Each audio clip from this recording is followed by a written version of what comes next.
శశివర్ణం చతుర్భుజం ప్రసన్నవదనం ధ్యాయేత్ సర్వోపశాంతయే.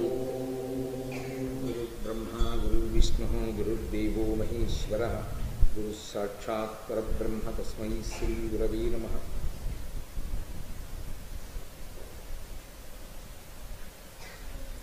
వ్యాసాయ విష్ణురూపాయ వ్యాసరూపాయ విష్ణవే నమో వై బ్రహ్మనిధయే వాసిష్ఠాయ నమో నమః. కూజంతం రామ రామీతి మధురం మధురాక్షరం ఆరుహ్య కవితాశాఖాం వందే వాల్మీకికోకిలం. శ్రుతిస్మృతిపురాణానాం ఆలయం కరుణాలయం నమామి భగవత్పాదశంకరం లోకశంకరం. వాగర్థామివ సంపృక్తౌ వాగర్థప్రతిపత్తయే జగతః పితరౌ వందే పార్వతీ పరమేశ్వరౌ. సుప్తిం సమగ్రయతున స్వయమేవ లక్ష్మీః శ్రీరంగరాజమహిషీమధురైః కటాక్షైః వైదగ్ధ్యవర్ణగుణగుంభనగౌరవైర్యాం కండూలకర్ణకుహరాः కవయోధయంతి. హైమోర్ధ్వపుండ్రమజహన్మకుటం సునాసం మందస్మితం మకరకుండలచారుగండం బింబాధరం బహుళదీర్ఘకృపాకటాక్షం శ్రీవేంకటేశముఖమాత్మనిసన్నిధత్తాం. విమలపటి కమలకుటి పుస్తకరుద్రాక్షసస్థహస్తపుటి కామాక్షి పక్ష్మలాక్షి కలిత విపంచి విభాసి వైరించి. మనోజవం మరుతతుల్యవేగం జితేంద్రియం బుద్ధిమతాం వరిష్టం వాతాత్మజం వనరయూధముఖ్యం శ్రీరామదూతం శిరసా నమామి. ఆపదామపహత్తారం దాతారం సర్వసంపదాం లోకాభిరామం శ్రీరామం భూయో భూయో నమామ్యహం. జయతు జయతు దేవో దేవకీనందనోయం జయతు జయతు కృష్ణో వృష్ణివంశప్రదీపః జయతు జయతు మేఘశ్యామలః కోమలాంగో జయతు జయతు పృథ్వీ భరనాశో ముకుందః. నారాయణం నమస్కృత్య నరం చైవ నరోత్తమం దేవీం సరస్వతీం వ్యాసం తతో జయముదీరయేత్. హరి ఓం. పరమేశ్వర స్వరూపమైన సభకి నమస్కారం. నేను నిన్నటి రోజు ఉపన్యాసాన్ని పూర్తి చేసే సమయానికి నారదుడు వచ్చి ధర్మరాజు గారితో మాట్లాడుతున్నటువంటి సన్నివేశాన్ని ఆవిష్కరిస్తున్నాను. నారద మహర్షి ధర్మరాజుతో మాట్లాడుతూ అంటాడు, వార్తయంత జగము వర్ధిల్లుచున్నది అదియు లేని నాడ అఖిల జనులు అంధకారమగ్నులగుదురు కావున వార్త నిర్వహింపవలయుపతికి అంటారు. ఆయన ఆ రోజుల్లోనే ఎంత దార్శనికుడై మాట్లాడారో చూడండి. వార్తయంత జగము వర్ధిల్లుచున్నది. అసలు పరిపాలన అనేటటువంటి విషయంలో వార్త అనేటటువంటిది అత్యంత ప్రాముఖ్యతని సంతరించుకుంటుంది. జగత్తు వర్ధిల్లడం అన్నది వార్తయందు మాత్రమే ఉన్నది. వార్త అన్న మాటకు అర్థం ఏంటంటే పరిపాలితులు పరిపాలకులు అని రెండు వర్గాలు. పరిపాలితులు అంటే పరిపాలింపబడుతున్నవారు, పరిపాలకులు అంటే పరిపాలించుచున్నవారు. పరిపాలింపబడుతున్న వారిని, వారి సంక్షేమాన్ని, వారి జాగ్రత్తని చూరగొనడం కోసం పరిపాలకులు ఉన్నారు. కాబట్టి పరిపాలకులు పరిపాలితుల యొక్క సంక్షేమం కొరకు ప్రణాళిక రచన చేస్తారు. వాళ్ళు తమ కొరకు ఏం చేస్తున్నారు అన్నది ప్రజలకి తెలియాలి. ప్రజలు ఏం కావాలని కోరుకుంటున్నారు అన్నది పరిపాలకులకు తెలియాలి. ప్రజలు కోరుకుంటున్నది పరిపాలకులకు తెలియకపోయినా, పరిపాలకులు తమకి ఏమి అందించాలని ప్రణాళిక రచన చేస్తున్నారో పరిపాలితులకు తెలియకపోయినా పరిపాలన అయోమయాన్ని సంతరించుకుంటుంది. ఎందుకని? అసలు ప్రజలు ఏం కోరుకుంటున్నారన్నది వదిలిపెట్టి మనకి నచ్చినదేదో మనం చేసుకుంటూ పోతే అది ప్రజలకి సౌకర్యంగా ఉందా లేదా అన్నది నిర్ణయించే వాళ్ళు ఎవరు? ప్రజల వాణి ఎలా అందుతుంది ప్రభువుకి? ప్రభువు యొక్క హృదయం ప్రజలకు ఎలా అందుతుంది? అందుకని అలా ప్రజాభిప్రాయం తనకి తెలియడానికి, తన అభిప్రాయం ప్రజలకి తెలియడానికి ఇది చాలా అవసరం. ఎందుచేత అంటే పరిపాలన అనేటటువంటి మాట యందు భావసారూప్యత ముందు చాలా అవసరమై ఉంటుంది. అవతలవాని యొక్క హృదయము యువతలవానికి తెలియవలసి ఉంటుంది. నేను ఇలా పరిపాలించాలనుకుంటున్నాను, నా పరిపాలనలో ఫలానా ఫలానా వాటికి స్థానం ఉండదు. ఒకవేళ ఇంకా పాత వాసనలు పట్టుకుని అలాగే ఉందామనుకుంటే తీవ్రమైనటువంటి చర్యలు ఉంటాయి, దానికి మీరు సిద్ధపడవలసి ఉంటుంది. ఒకవేళ అలా అలవాటు పడిన వారు ఉంటే ఇలా మార్పు తెచ్చుకుంటే వాళ్ళ జోలికి నేను వెళ్ళను అని ప్రభు అన్నాడు అనుకోండి, ఓహో మనం మారవలసిన అవసరం ఉంది, మారితే మన జోలికి రాడు, గతంతో సంబంధం ఉండదు, మారకపోతే ప్రమాదం వస్తుంది. కాబట్టి మనం ఫలానా విషయానికి ప్రాధాన్యత ఇవ్వాలి, ఇక నుంచి ఫలానా విషయం జోలికి వెళ్ళకూడదు అని పాలితులకు తెలుస్తుంది.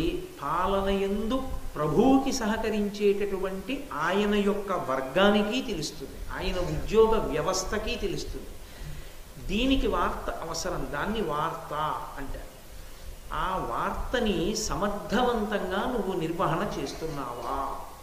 నేను ప్రభువుని కాబట్టి నా ఇష్టం వచ్చిన ప్రణాళిక రచన నేను చేస్తాను, వాళ్ళకి నచ్చిందో నచ్చలేదో నాకు అనవసరం, నేను ఇచ్చింది పుచ్చుకోవాలి, నేను ఇమ్మన్నది వాళ్ళు ఇవ్వాలి. నేను ఇమ్మన్నదంటే పన్ను, నేను ఎంత పన్ను వేస్తే అంత పన్ను వాళ్ళు కట్టాలి, నేను ఏది ఇచ్చానో దానితో తృప్తి పడాలి. అంతేకాని నాకు ఇది కావాలని అడిగే అధికారం వాళ్ళకి లేదు. అనుకున్న ప్రభువు ప్రజల యొక్క హృదయాన్ని చూరగొనలేడు. కాబట్టి వార్తని నువ్వే నిర్వహించవలసి ఉంటుంది. ఆ వార్తయంద జగము వర్ధిల్లుచున్నది, అదియు లేని నాడ అఖిల జనులు అంధకారమగ్నులగుదురు.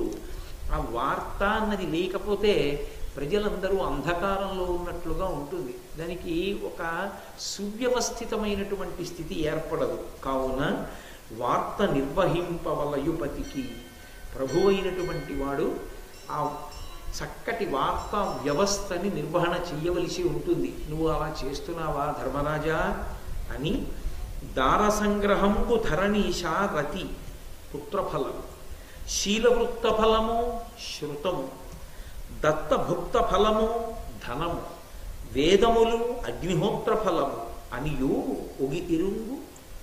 ధర్మరాజా ఈ విషయాన్ని బాగా తెలుసుకో, ఒగిరుంగు బాగా తెలుసుకుని ఉండు సుమా. అంటే ఇప్పుడు ఒక ప్రభువు తెలుసుకుని ఉండవలసినదే కాదు, మొత్తం వ్యవస్థకంతటికి ప్రతినిధిగా నువ్వు దీన్ని తెలుసుకుని ఉండాలి. ఇది తెలుసుకుని ఉంటే పరిపాలనే కాదు, వ్యక్తిత్వం కూడా వికసిస్తుంది బాగా. దేనికి ప్రయోజనం ఏది అన్న విషయంలో నువ్వు ఒక సమగ్రమైన అభిప్రాయాన్ని ఏర్పరచుకో. దార సంగ్రహంబు ధరణీషా రతి పుత్రఫలం. దార సంగ్రహంబు, సంగ్రహంబు అంటే పుచ్చుకొనుట.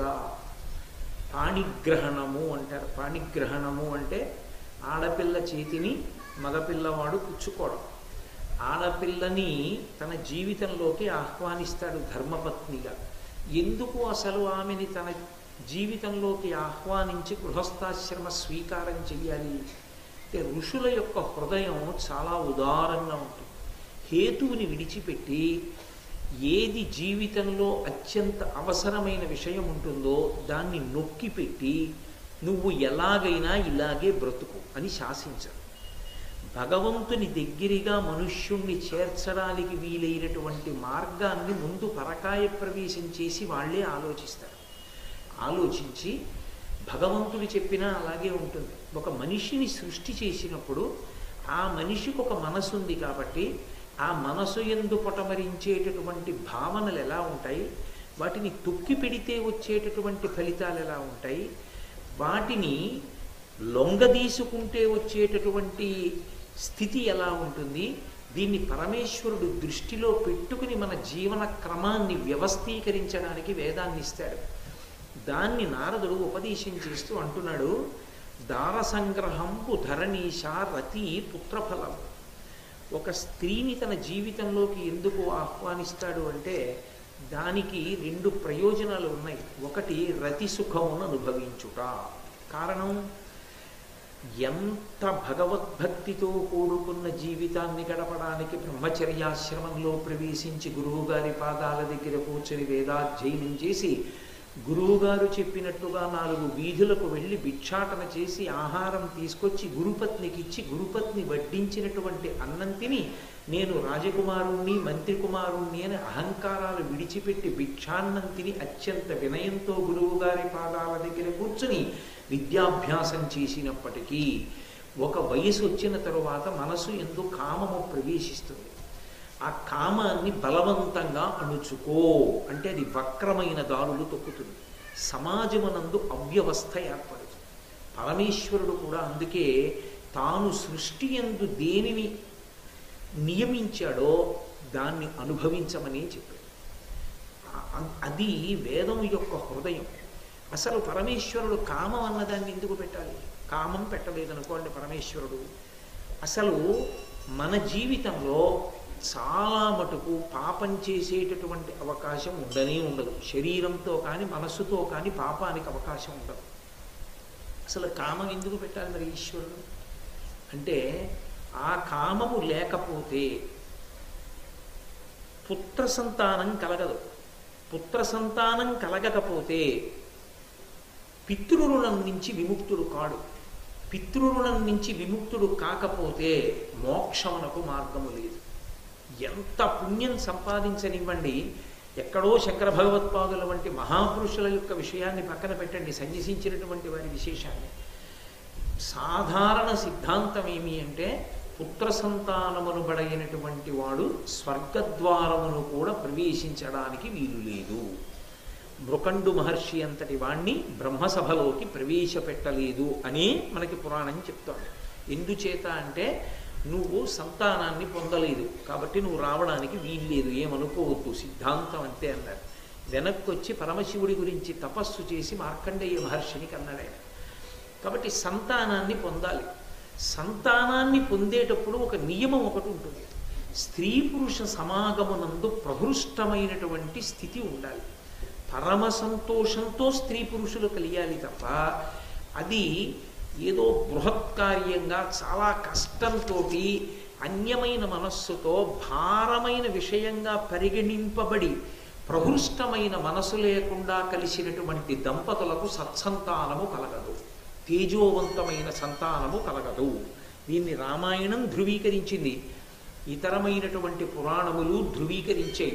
అందుకే వాళ్ళ మనసు ప్రహృష్టంగా ఉండాలి, పరమ సంతోషంగా ఉండాలి, ఒకరి యందు ఒకరికి అనురక్తి ఉండాలి. అందుకే సృష్టి ప్రారంభంలో సృష్టి జరగలేదు. కారణం ఏమంటే, ఉన్నవాళ్ళు పురుషులు లేదా స్త్రీలు అనుకోండి, అప్పుడు ఆకర్షణకి అవకాశం లేదు. అప్పుడు పరమశివుడు అర్ధనారీశ్వర స్వరూపాన్ని పొందాడు, సగం స్త్రీ సగం పురుషుడయ్యాడు. అప్పుడు ఉపాధి యందు భేదము ఏర్పడితే వైరాగ్యం వచ్చిన తర్వాత నారీస్తనభరణాభీదేశం దృష్ట్వా మాగా మోహావీశం ఏతత్మాంసవసాది వికారం మనసి విచింత్య వారం వారం. ఒక వైరాగ్య స్థితి ఏర్పడిపోయిన తర్వాత ఉంది శరీరంలో పైన కింద 2 చోట్ల శరీరపు అవయవాల్లో మార్పు జరిగింది. అంతకన్నా ఏంది? అందులో ఉన్నది సప్తధాతువులే, ఇందులో ఉన్నది సప్తధాతువులే. చర్మము, రక్తము, మాంసము, కొవ్వు, అస్థి, మేధ, శుక్ల తప్ప ఇంకోట్లేవు. కానీ పరస్పర ఆకర్షణ లేకపోతే సత్సంతానము కలగదు. సత్సంతానం కలగకపోతే మళ్ళీ ఓ ప్రమాదం వస్తుంది. తేజస్సు లేని వారు సత్సంతానము కాకపోతే వాళ్ళు వక్రమార్గంలోకి వెడతారు. వాడు వక్రమార్గంలోకి వెళ్ళి తప్పు చేస్తే ఆ ముందు ఉన్న 7 తరాల వాళ్ళు పుణ్యం చేసిన వాళ్ళైనా సరే వెనక్కి లాగేస్తారు, లాగేసి నరకానికి పంపిస్తారు. మీరు మహాభారతం ఆదిపర్వంలో విన్నారు. ఆదిపర్వంలోనే చెప్పబడింది, పుట్టినటువంటి కొడుకు పెళ్లి చేసుకోవడం మానేశాడు. అటు సన్యాసము తీసుకోలేదు, ఇటు గృహస్థాశ్రమము కాదు, తాను బ్రహ్మచారిగా ఉండిపోయాడు. తాను పెళ్లి చేసుకోకుండా బ్రహ్మచారిగా ఉండిపోయినటువంటి కారణం చేత నీ వంశంలో పుట్టినటువంటి వాడొకడు పెళ్లి చేసుకోకుండా ఉండిపోయాడు, అందుకే నిన్ను తిప్పి కట్టేస్తున్నామని చెట్టుకి కట్టేశాడు. జరత్కారు వృత్తాంతంలో మీరు విన్నారు. నా పేరున్న పిల్ల దొరికితే చేసుకుంటానన్నాడు. అప్పుడు జరత్కారుని చేసుకున్నాడు. కాబట్టి సత్సంతానము అంటే వేదము యొక్క హృదయాన్ని యథాతథంగా అర్థం చేసుకోవాలి. అంతేకాని తెలియనటువంటి మాటలు కొన్ని మాట్లాడుతూ ఉంటారు. ఏమండి ఇవన్నీ చదివాము, ఇవన్నీ విన్నామండి, ఎందుకండి పెళ్ళి, అనవసరం కదా ఇంకా జంజాటంలోకి వెళ్ళదలుచుకోలేదు, ఇలా ఉండిపోదాం అనుకుంటున్నానండి అంటే తప్పు. అలా ఉండమని శాస్త్రం చెప్పలేదు, అలా ఉండకూడదు.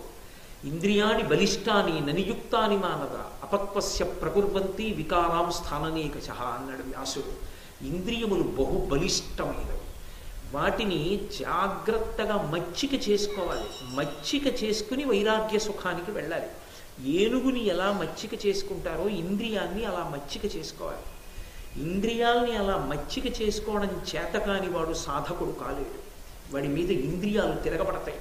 ఎలా తిరగబడతాయంటే, అతి బలవంతమైన సర్పాన్ని కాలుతో తొక్కి పట్టినటువంటి వాడు పాము నాకు వశమైందనుకుంటే ఎంత పొరపాటు. ఎప్పుడో అప్పుడు కాలెత్తవలసింది. కాలు ఎత్తగానే ఇంద్రియాలు కాటు వేస్తాయి. మండోదర్ అంటుంది రామాయణంలో, కాలు ఎత్తగానే కాటు వేసినట్టు ఇంద్రియాల్ని బలవంతంగా నిగ్రహించిన వాడు పతనమైపోతాడు. ఎందుకంటే ఇంద్రియం కాటేసేస్తుంది ఎప్పుడో అప్పుడు. అందుకే ఇంద్రియానికి ఆహారం పెట్టి వశం చేసుకోవాలి. ఆ ఆహారం పెట్టేటప్పుడు ధర్మంతో ముడివెయ్యాలి. అది ఆహారం పెట్టి ధర్మంతో ముడివెయ్యాలి. కాబట్టి దాని కొరకు దార సంగ్రహంబు ధరణీషా, ధర్మపత్నిని అందుకు స్వీకరిస్తాడు. ఆమె కామపత్ని కాదు, ఆమె ధర్మపత్ని. ఒక వయసు వచ్చిన తరువాత నిగ్రహించలేనటువంటి కామాన్ని పరమేశ్వరుడు ఎందుకు ఇచ్చాడంటే, పుత్ర సంతానాన్ని పొంది పితృరుణం నుంచి విముక్తుడవై ఉత్తమ లోకాలు చేరుకోవడానికి అవకాశం కల్పించడానికి. ఇప్పుడు ఈ కామాన్ని ధర్మబద్ధం చెయ్యాలి అంటే ధర్మపత్నిని స్వీకరించాలి. స్వీకరించి ఆమె యందు తన కామమును ఉంచుకుంటే అతను అలివిమీరినవాడు కాడు, అతను అదుపు తప్పినవాడు కాడు, అతను పరమధర్మాత్ముడు. ఇప్పుడు పరమధర్మంతో అతను తన భార్యతో కలిశాడు. దానికి ఫలం ధర్మమే. ఏమిటి ధర్మం అంటే పుత్రఫలము. దార సంగ్రహంబు ధరణీష తత్ఫలము రతి పుత్ర సంగ్రహ, ఆ పుత్రఫలము దానివలన కొడుకు పుడతాడు. ఇప్పుడు ధర్మముతో కామము ముడిపడింది. ఏమిటి వచ్చింది? అర్థం వచ్చింది. అర్థం అంటే డబ్బే అర్థం అనుకోకండి, సుఖస్థానమునకు అర్థమని పేరు. ఏ సుఖాన్ని ఇస్తుంది? తన శరీరం పడిపోయిన తర్వాత కొడుకు వెళ్ళి గయలో శ్రాద్ధం పెడతాడు. కొడుకు గయాశ్రాద్ధం పెట్టాడు కాబట్టి తండ్రి ఉన్నత లోకాలకు ఎడతాడు. 1 సంవత్సరం పాటు ఏటి సూతకం పట్టండి అంటారు. ఏటి సూతకం పట్టండి అంటే బరువుగా ఏటి సూతకం పట్టిన కొడుకుని చూసి దుఃఖిస్తారు తల్లిదండ్రులు. అందుకే అది దాన్ని సక్రమంగా అర్థం చేసుకోవాలి. తల్లిదండ్రులకు అది పెద్ద వరం.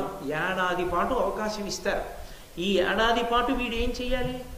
నిజానికి ఎక్కడైనా మహాభారత ప్రవచనం జరుగుతుంటే తప్పకుండా వెళ్ళి కూర్చోవాలి. పుణ్యకథాశ్రవణం చెయ్యాలి, అన్నదానం చెయ్యాలి. తాను పీటల మీద కూర్చుని తను నోములు వ్రతాలు చెయ్యడు, తన కొరకు అనేవి చేయడు. తను ఈ ఏడాది పాటు చేసినది తండ్రికి ఇస్తాడు. కాబట్టి ఈ ఏడాది తండ్రి కొరకు చెయ్యాలి. తండ్రి కొరకు చేస్తే నాకేం వస్తుందండి అంటే, పితృదేవతా స్థానంలో ఉండి తండ్రి ఆశీర్వదిస్తాడు. నాన్న నా కోసం ఇంత చేసావురా అని ఆశీర్వచనం చేస్తాడు. గయాశ్రాద్ధం తండ్రికి కొడుకు పెట్టాడు కాబట్టి తండ్రిని ఉన్నత గతులకు పంపిస్తాడు. వయసు ఉడిగిపోతుంది, పెద్దవాడైపోతాడు తండ్రి. తండ్రి పెద్దవాడైపోయిన తర్వాత కొడుకు చేయి పట్టుకుంటాడు. నాన్నగారండి రండి అని చేయి పట్టుకుని తీసుకెడతాడు. ఎంత సంతోషంగానో. ఆ కొడుకు చెయ్యి పట్టుకుని నడుస్తాడు. కొడుకు మంచి బట్టలు కట్టుకుని నడిచొస్తుంటే, చిన్నతనంలో నేను అలాగే నడిచొచ్చేవాడిని అని తన ప్రతిబింబాన్ని చూసుకున్నట్లుగా మురిసిపోతాడు. దశరథ మహారాజు గారు మురిసిపోయాడు రామచంద్రమూర్తిని చూసుకుని, తన కొడుకుని చూసుకుని మురిసిపోతాడు. కాబట్టి ఆ కొడుకు సుఖస్థానం, ఆ కొడుకు ఉన్నాడు కాబట్టి ప్రాణోత్క్రమణం అయ్యేటప్పుడు 1,00,000 తేళ్లు కుట్టినంత బాధ కలిగి స్పృహ తప్పుతాట. ఒక్క కొడుకు ఒడిలో తలపెట్టుకుని ఎవడు శరీరాన్ని విడిచిపెడతాడో వాడి చెవిలో భగవన్నామాన్ని కొడుకు చెప్తుండగా విడిచిపెడితే వాడు కాశీలోనే శరీరాన్ని విడిచిపెట్టాడు అని ఫలితం వేస్తాడు. ఇప్పుడు కొడుకు అర్థమయ్యాడా లేడా? సుఖస్థానం అయ్యాడా లేడా? శరీరం వదిలాడు, కొడుకు గోదానం చేశాడు. ఆ గోవు తోక పట్టుకుని వైతరిని దాటిపోతాడు. తనని తన జీవుణ్ణి కూడా ఉద్ధరించగలిగిన అధికారము వేదం కట్టబెట్టింది పుత్ర సంతానానికి. ఇప్పుడు ఆ పుత్ర సంతానం అర్థము అంటే డబ్బుతో ఏదైనా కొనుక్కుని సుఖించినట్టే. అర్థము అంటే సుఖస్థానము, సుఖములు అనుభవించినట్టే. కొడుకు వలన సుఖములు అనుభవిస్తున్నావు. ఎలా? శరీరముతో ఉండి శరీరమును విడిచిపెట్టి కూడా సుఖాన్ని పొందుతున్నావు. డబ్బున్నవాడు శరీరాన్ని విడిచిపెట్టిన తరువాత కూడా సంతోషాన్ని పొందడానికి కావలసిన పుణ్యాన్ని పొందొచ్చు. 10 మంది తాగడానికి నుయ్యి తవ్వించాడు. ఆ నూతిలో నీళ్లు బాటసారులు తాగుతున్నారు. ఆయన శరీరం విడిచిపెట్టేశాడు. విడిచిపెట్టేసినా కూడా ఆయన జీవుడి ఖాతాలో వేస్తుంటారు. ఒక బాటసారి దాహార్తితో వెడుతూ నీళ్లు తాగాడు. ఒక దాహంతో ఉన్నవాడికి నీళ్ళు ఇచ్చాడన్న పుణ్యాన్ని ఆయన జీవుడి ఖాతాలో వేస్తారు. నువ్వు ఏది చేసుకున్నావో, అందుకే కొడుకంటే కడుపున పుట్టినవాడే కాదు 8 కొడుకుల్ని చెప్పింది శాస్త్రం. ఒక నూతిని తవ్వించడం దగ్గర నుంచి ఒక దేవాలయంలోకి తీసుకొచ్చి 4 మారేడు చెట్లు పాతాడు. ఆ మారేడు చెట్లు పెరిగి పెద్దవయ్యాయి. ఆయన శరీరం వదిలిపెట్టేశాడు. ఈ మారేడు దళాలు కోసి మహాశివరాత్రి నాడు పూజ చేశారు. ఈ ఫలితాన్ని ఆయన ఖాతాలో వేస్తాడు. కొడుకు ఎలా తండ్రిని రక్షిస్తాడో, పుణ్యాన్ని కట్టపెడతాడో, అలా తాను శరీరంతో ఉండగా తన డబ్బుతో ఏర్పాటు చేసుకున్నది రక్షిస్తుంది. కొడుకు అర్థము, కొడుకు ఉన్నతగతులకు కారణము. అందుకని ఎందుకు చెప్తున్నాడు నారదుడు ఈ మాట? నారదుడు ఏది చెప్పినా ఉత్తినే చెప్పడు. అకస్మాత్తుగా రాజ్య పరిపాలన గురించి మాట్లాడుతున్నవాడు దాన్ని విడిచిపెట్టి ఈ ధర్మాన్ని ఎందుకు బోధిస్తున్నాడు? కొడుకన్నవాడు తండ్రికి ఎంతో గొప్ప ఉపకరణం. ఆ కొడుకే తల్లిదండ్రులకు ఏమీ చేయకపోతే వాళ్ళు గోడుగోడున ఏడుస్తారు. ఎందుకంటే వాడు తప్ప అధికారి లేడు. అందుకే వాళ్ళు ఏడాదికి ఒక్కసారి, అంటే పితృదేవతా స్థానంలోకి వెళ్ళిన తర్వాత కాలమానంలో ఒక రోజు తద్దినం పెట్టే రోజున వాళ్ళు చూసుకోవాలనుకుంటారు. ఒక్కసారి నా కడుపున పుట్టిన కొడుకులు అందరూ ఉన్నారా, వచ్చారా అని. కొడుకులందరూ కలిసి పెద్ద కొడుకు చెయ్యి కింద పెడతాడు. కింద పెట్టి అందరికన్నా ఆఖరణ పుట్టిన వాడి చెయ్యి పైన పెడతాడు. పెట్టి అక్షయ తృప్తి ద్వారా గయారాధన ఫల సిద్ధిరస్తు అంటూ ఆ నీళ్లు విడిచిపెట్టినప్పుడు పెద్ద కొడుకు చేతి మీదుగా కింద పడుతున్న నీళ్లని పుచ్చుకుని తాగుతారు వాళ్ళు దాహతృప్తికి. ఆ కొడుకు అలా పోయలేదనుకోండి వాళ్ళు ఏడుస్తూ వెళ్ళిపోతారు దాహంతో. దిక్కుమాలిన కొడుకుని కన్నారు. వాడు తేజోవంతుడు కాడు, భ్రష్టుడు. వాడు భ్రష్టుడై తిరిగాడు అనుకోండి, వాడు చేసినటువంటి మహాపాపముల చేత ఇటువంటి కొడుకుని కన్నావు కనుక నిన్ను ఈడ్చేస్తున్నామని కిందకి లాగేస్తాడు. దాంపత్యము అన్న మాట వెనక అంత జాగ్రత్త, అంత పరాకు. అందుకే గృహస్థాశ్రమ ప్రవేశం చేస్తే అంత మంత్రభాగంతో నడుస్తుంది వివాహ క్రతువు సనాతన ధర్మంలో.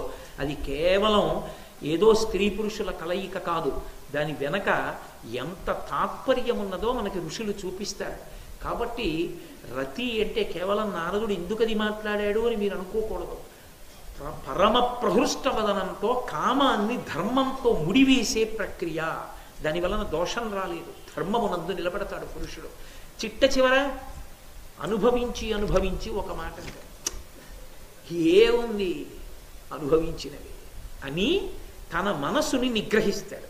ఇప్పుడు ఇంద్రియం కాటు వేయదు. ఎందుకని? ఇంద్రియాన్ని మచ్చిక చేసుకున్నాడు. ఇంద్రియాలకు ఇవ్వవలసిన సుఖాన్ని ఇచ్చాడు. ఇప్పుడు విచారణ చేస్తాడు. అందుకని పరమశివుడికి శంభుహు అని పేరు. శంభుహు అంటే శం అంటే సుఖం. సుఖాన్ని ఇస్తాడు.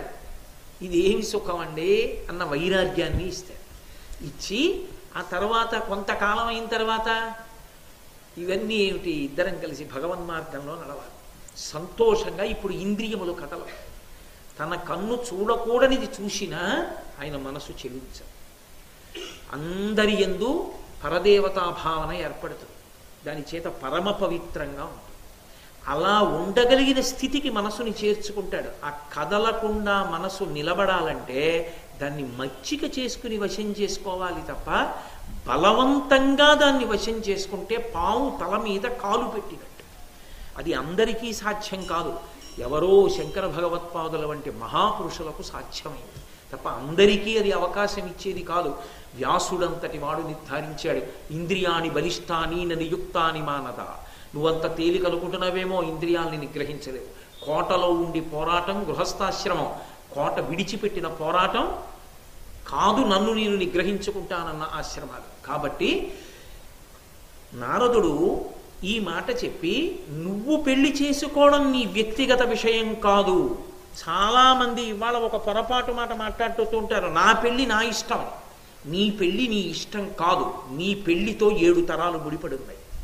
ఆడపిల్ల పెళ్ళైతే 10 తరాలు ముడిపడున్నాయి, పైకి వెనక్కి కూడా. దశ పూర్వేషాం దశాపరేషాం. నీవు సక్రమంగా వివాహం చేసుకోకపోతే తత్ఫలితము వలన వచ్చేటటువంటి సంతానము వలన, నేను ఈ మధ్యకాలంలో చాలా విపరీతంగా వింటున్నాను, అస్తమానం ఇదే పని. ఇవాళ మధ్యాహ్నం కూడా ఇదే పని. మా అబ్బాయి తనకన్నా ఏడాది పెద్ద పిల్లని చేసుకుంటానంటున్నాడండి. అధర్మం కాదు కలయిక, తనకన్నా పెద్దదానితో సంతానం అధర్మం కాదు. అధార్మికమైనటువంటి సంతానం వలన ఎవరు ఉద్ధరింపబడతారు? అందరూ పడిపోట్ల కిందకి. నువ్వు ఆలోచించుకోవద్దు. నీ సమస్య, నీ ముందు తరాలు 7 తరాల సమస్య. నీ సమస్య అంటే ఏంటి? పెళ్ళి నీ ఒక్కడితో పోదు. అది నీ వ్యక్తిగతం కాదు. పెళ్ళి నీ వ్యక్తిగత విషయం కాదు. ఇవాళ లోకంలో ప్రచారం ఎలా జరిగిపోయిందంటే వివాహము వ్యక్తిగత విషయము. తప్పు కాదు. శాస్త్రమునందు వివాహము పెద్దలు ఎందుకు నిర్ణయం చేస్తారంటే నీ వివాహంతో 7 తరాలు ముడిపడున్నాయి. కావాలంటే జరత్కార వృత్తాంతం చూడు, వివాహకాండ మంత్రాలకి వ్యాఖ్యానం చూడు. కాబట్టి నీ వ్యక్తిగత విషయం ఎలా అయింది?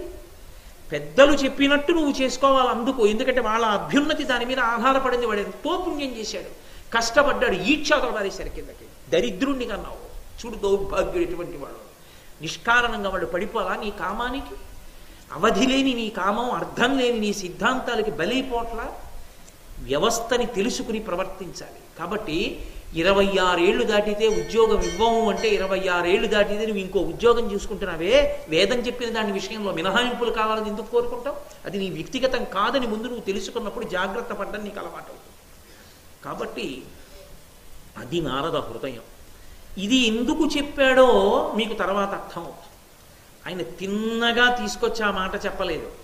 ఏదో ప్రయోజనాన్ని దృష్టిలో పెట్టుకుని ఈ మాట చెప్పాడు ముందు. ఇది ధర్మరాజు గారికి తెలీదా? తెలిసి ఉండొచ్చు, కానీ అవసరానికి దాన్ని సిద్ధం చేయడం వేరు. దార సంగ్రహంబు ధరణీష రతి పుత్రఫలము శీలవృత్త ఫలము శృతము. ఏమి అద్భుతమైన మాటలండి! శీలవృత్త ఫలము శృతము. శృతము అంటే వినడం. వినడము అంటే లోకంలో వినేటటువంటివి చాలా ఉన్నాయి, ఎన్నో వింటూ ఉంటాం మన ప్రమేయం లేకుండా. ప్రయత్నపూర్వకంగా మనుష్యుడు వినవలసినది ఇది అంటే పురాణ ప్రవచనాన్ని వింటారు. ఎందుకు వింటారు? వేదం వింటే పుణ్యం. వేదానికి అర్థం తెలియక్కర్లేదు. వేద పండితులు వచ్చి వేదం చదువుతుంటే వింటే చాలు, నమస్కారం చేస్తే చాలు పుణ్యం. కానీ పురాణం అలా కాదు. పురాణం వింటే పుణ్యం కాదు, పురాణాన్ని తెలుసుకోవాలి. ఎందుకని? సర్గశ్చ ప్రతిసర్గశ్చ వంశో మన్వంతరానిచ వంశానుచరితం చేయవా పురాణం పంచలక్షణం. పురాణం 5 లక్షణాలతో ఉంటుంది. 5 లక్షణాలతో ఉండి ఆ పురాణం వంశానుచరితాన్ని చెప్తుంది. ఇదిగో ఫలానా జీవుడు ఫలానా చోట పుట్టి ఫలానా తప్పు చేసి మళ్ళీ ఇలా పడిపోయాడు, తర్వాత ఈ ఒప్పు చేసి ఇలా పైకి ఎక్కాడు, ఆఖరికి ఇలా మోక్షానికి వెళ్ళాడు. అది పురాణం వింటుంటే వేదము యొక్క హృదయము అర్థమవుతుంది. వేదంలో చెప్పిన దాన్ని విడమరిచి పురాణం చెప్తుంది. ఇప్పుడు శృతం అంటే విన్నావు, వినడానికి ఫలితం ఏమిటి? వినేసి కట్టకట్టి అవతల బారేసి వెళ్ళిపోమ్మని కాదు. విన్నదానికి ఫలితం ఏమిటంటే నువ్వు ఆచరించుట. శీలము అన్న మాటకు అర్థం ఏంటంటే స్వభావము అని అర్థం. స్వభావము అని ఒకటి ఉంటుంది. ఈ స్వభావం ఎక్కడి నుంచి వచ్చింది అని మీరు నన్ను అడగచ్చు. అందరి స్వభావము ఒక్కలా ఉంటే ఇబ్బంది ఉండదు, కానీ స్వభావముల యందు మార్పు ఉంటుంది.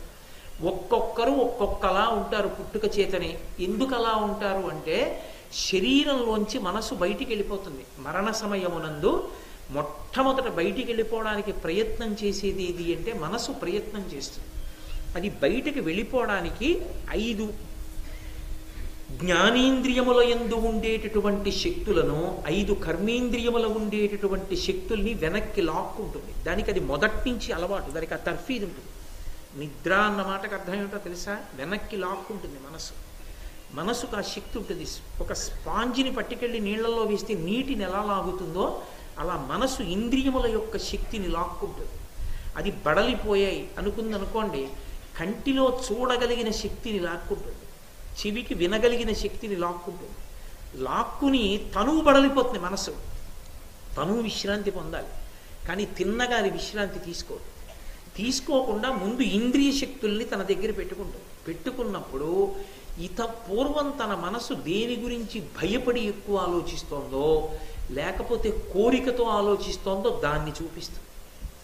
నాకు కాశీ వెళ్ళాలని చాలా కోరికగా ఉందనుకోండి, నేను కాశీ వెళ్ళినట్టు చూపిస్తాను. కాశీ వెళ్ళినట్లు అనుభూతి కలుగుతుంది. అందుకే ఆ తర్వాత అది బడలిపోతుంది. ఈ ఇంద్రియ శక్తుల్ని పట్టుకుని మనసు ఆత్మలోకి వెళ్ళిపోతుంది. సుషుప్తి అంటారు. అక్కడ మనసు ఉండదు. ఆ మనసు లేని స్థితి ఎందు, ఇంద్రియ శక్తులు లేని స్థితి ఎందు ఏది ఉంటుంది అంటే కేవల సుఖం ఉంటుంది. అందుకే గాఢ నిద్ర చాలా సుఖంగా ఉందండి అంటే. కానీ ఈ మనసుకున్న లక్షణం ఏమిటంటే ఇంద్రియ శక్తుల్ని ఎలా వెనక్కి లాక్కుంటుందో అలా మృత్యుకాలమునందు ఇంద్రియ శక్తుల్ని కూడా తీసి మూట కట్టుకుని బయటికి వెళ్ళిపోయే ప్రయత్నం చేస్తుంది. ఆ బయటికి వెళ్ళిపోయేటప్పుడు దారి వెతుక్కుంటుంది. ఆ దారి వెతుక్కున్నప్పుడు నిజానికి ఎటువైపు నుంచి జీవుడు వెళ్ళిపోవాలంటే బ్రహ్మస్థానాన్ని బద్దలు కొట్టుకుని వెళ్ళాలి. ఈ స్థానంలోంచి వెళ్ళాలి. చిట్ట చివర తెరుచుకోవాలి ఆ తలుపు.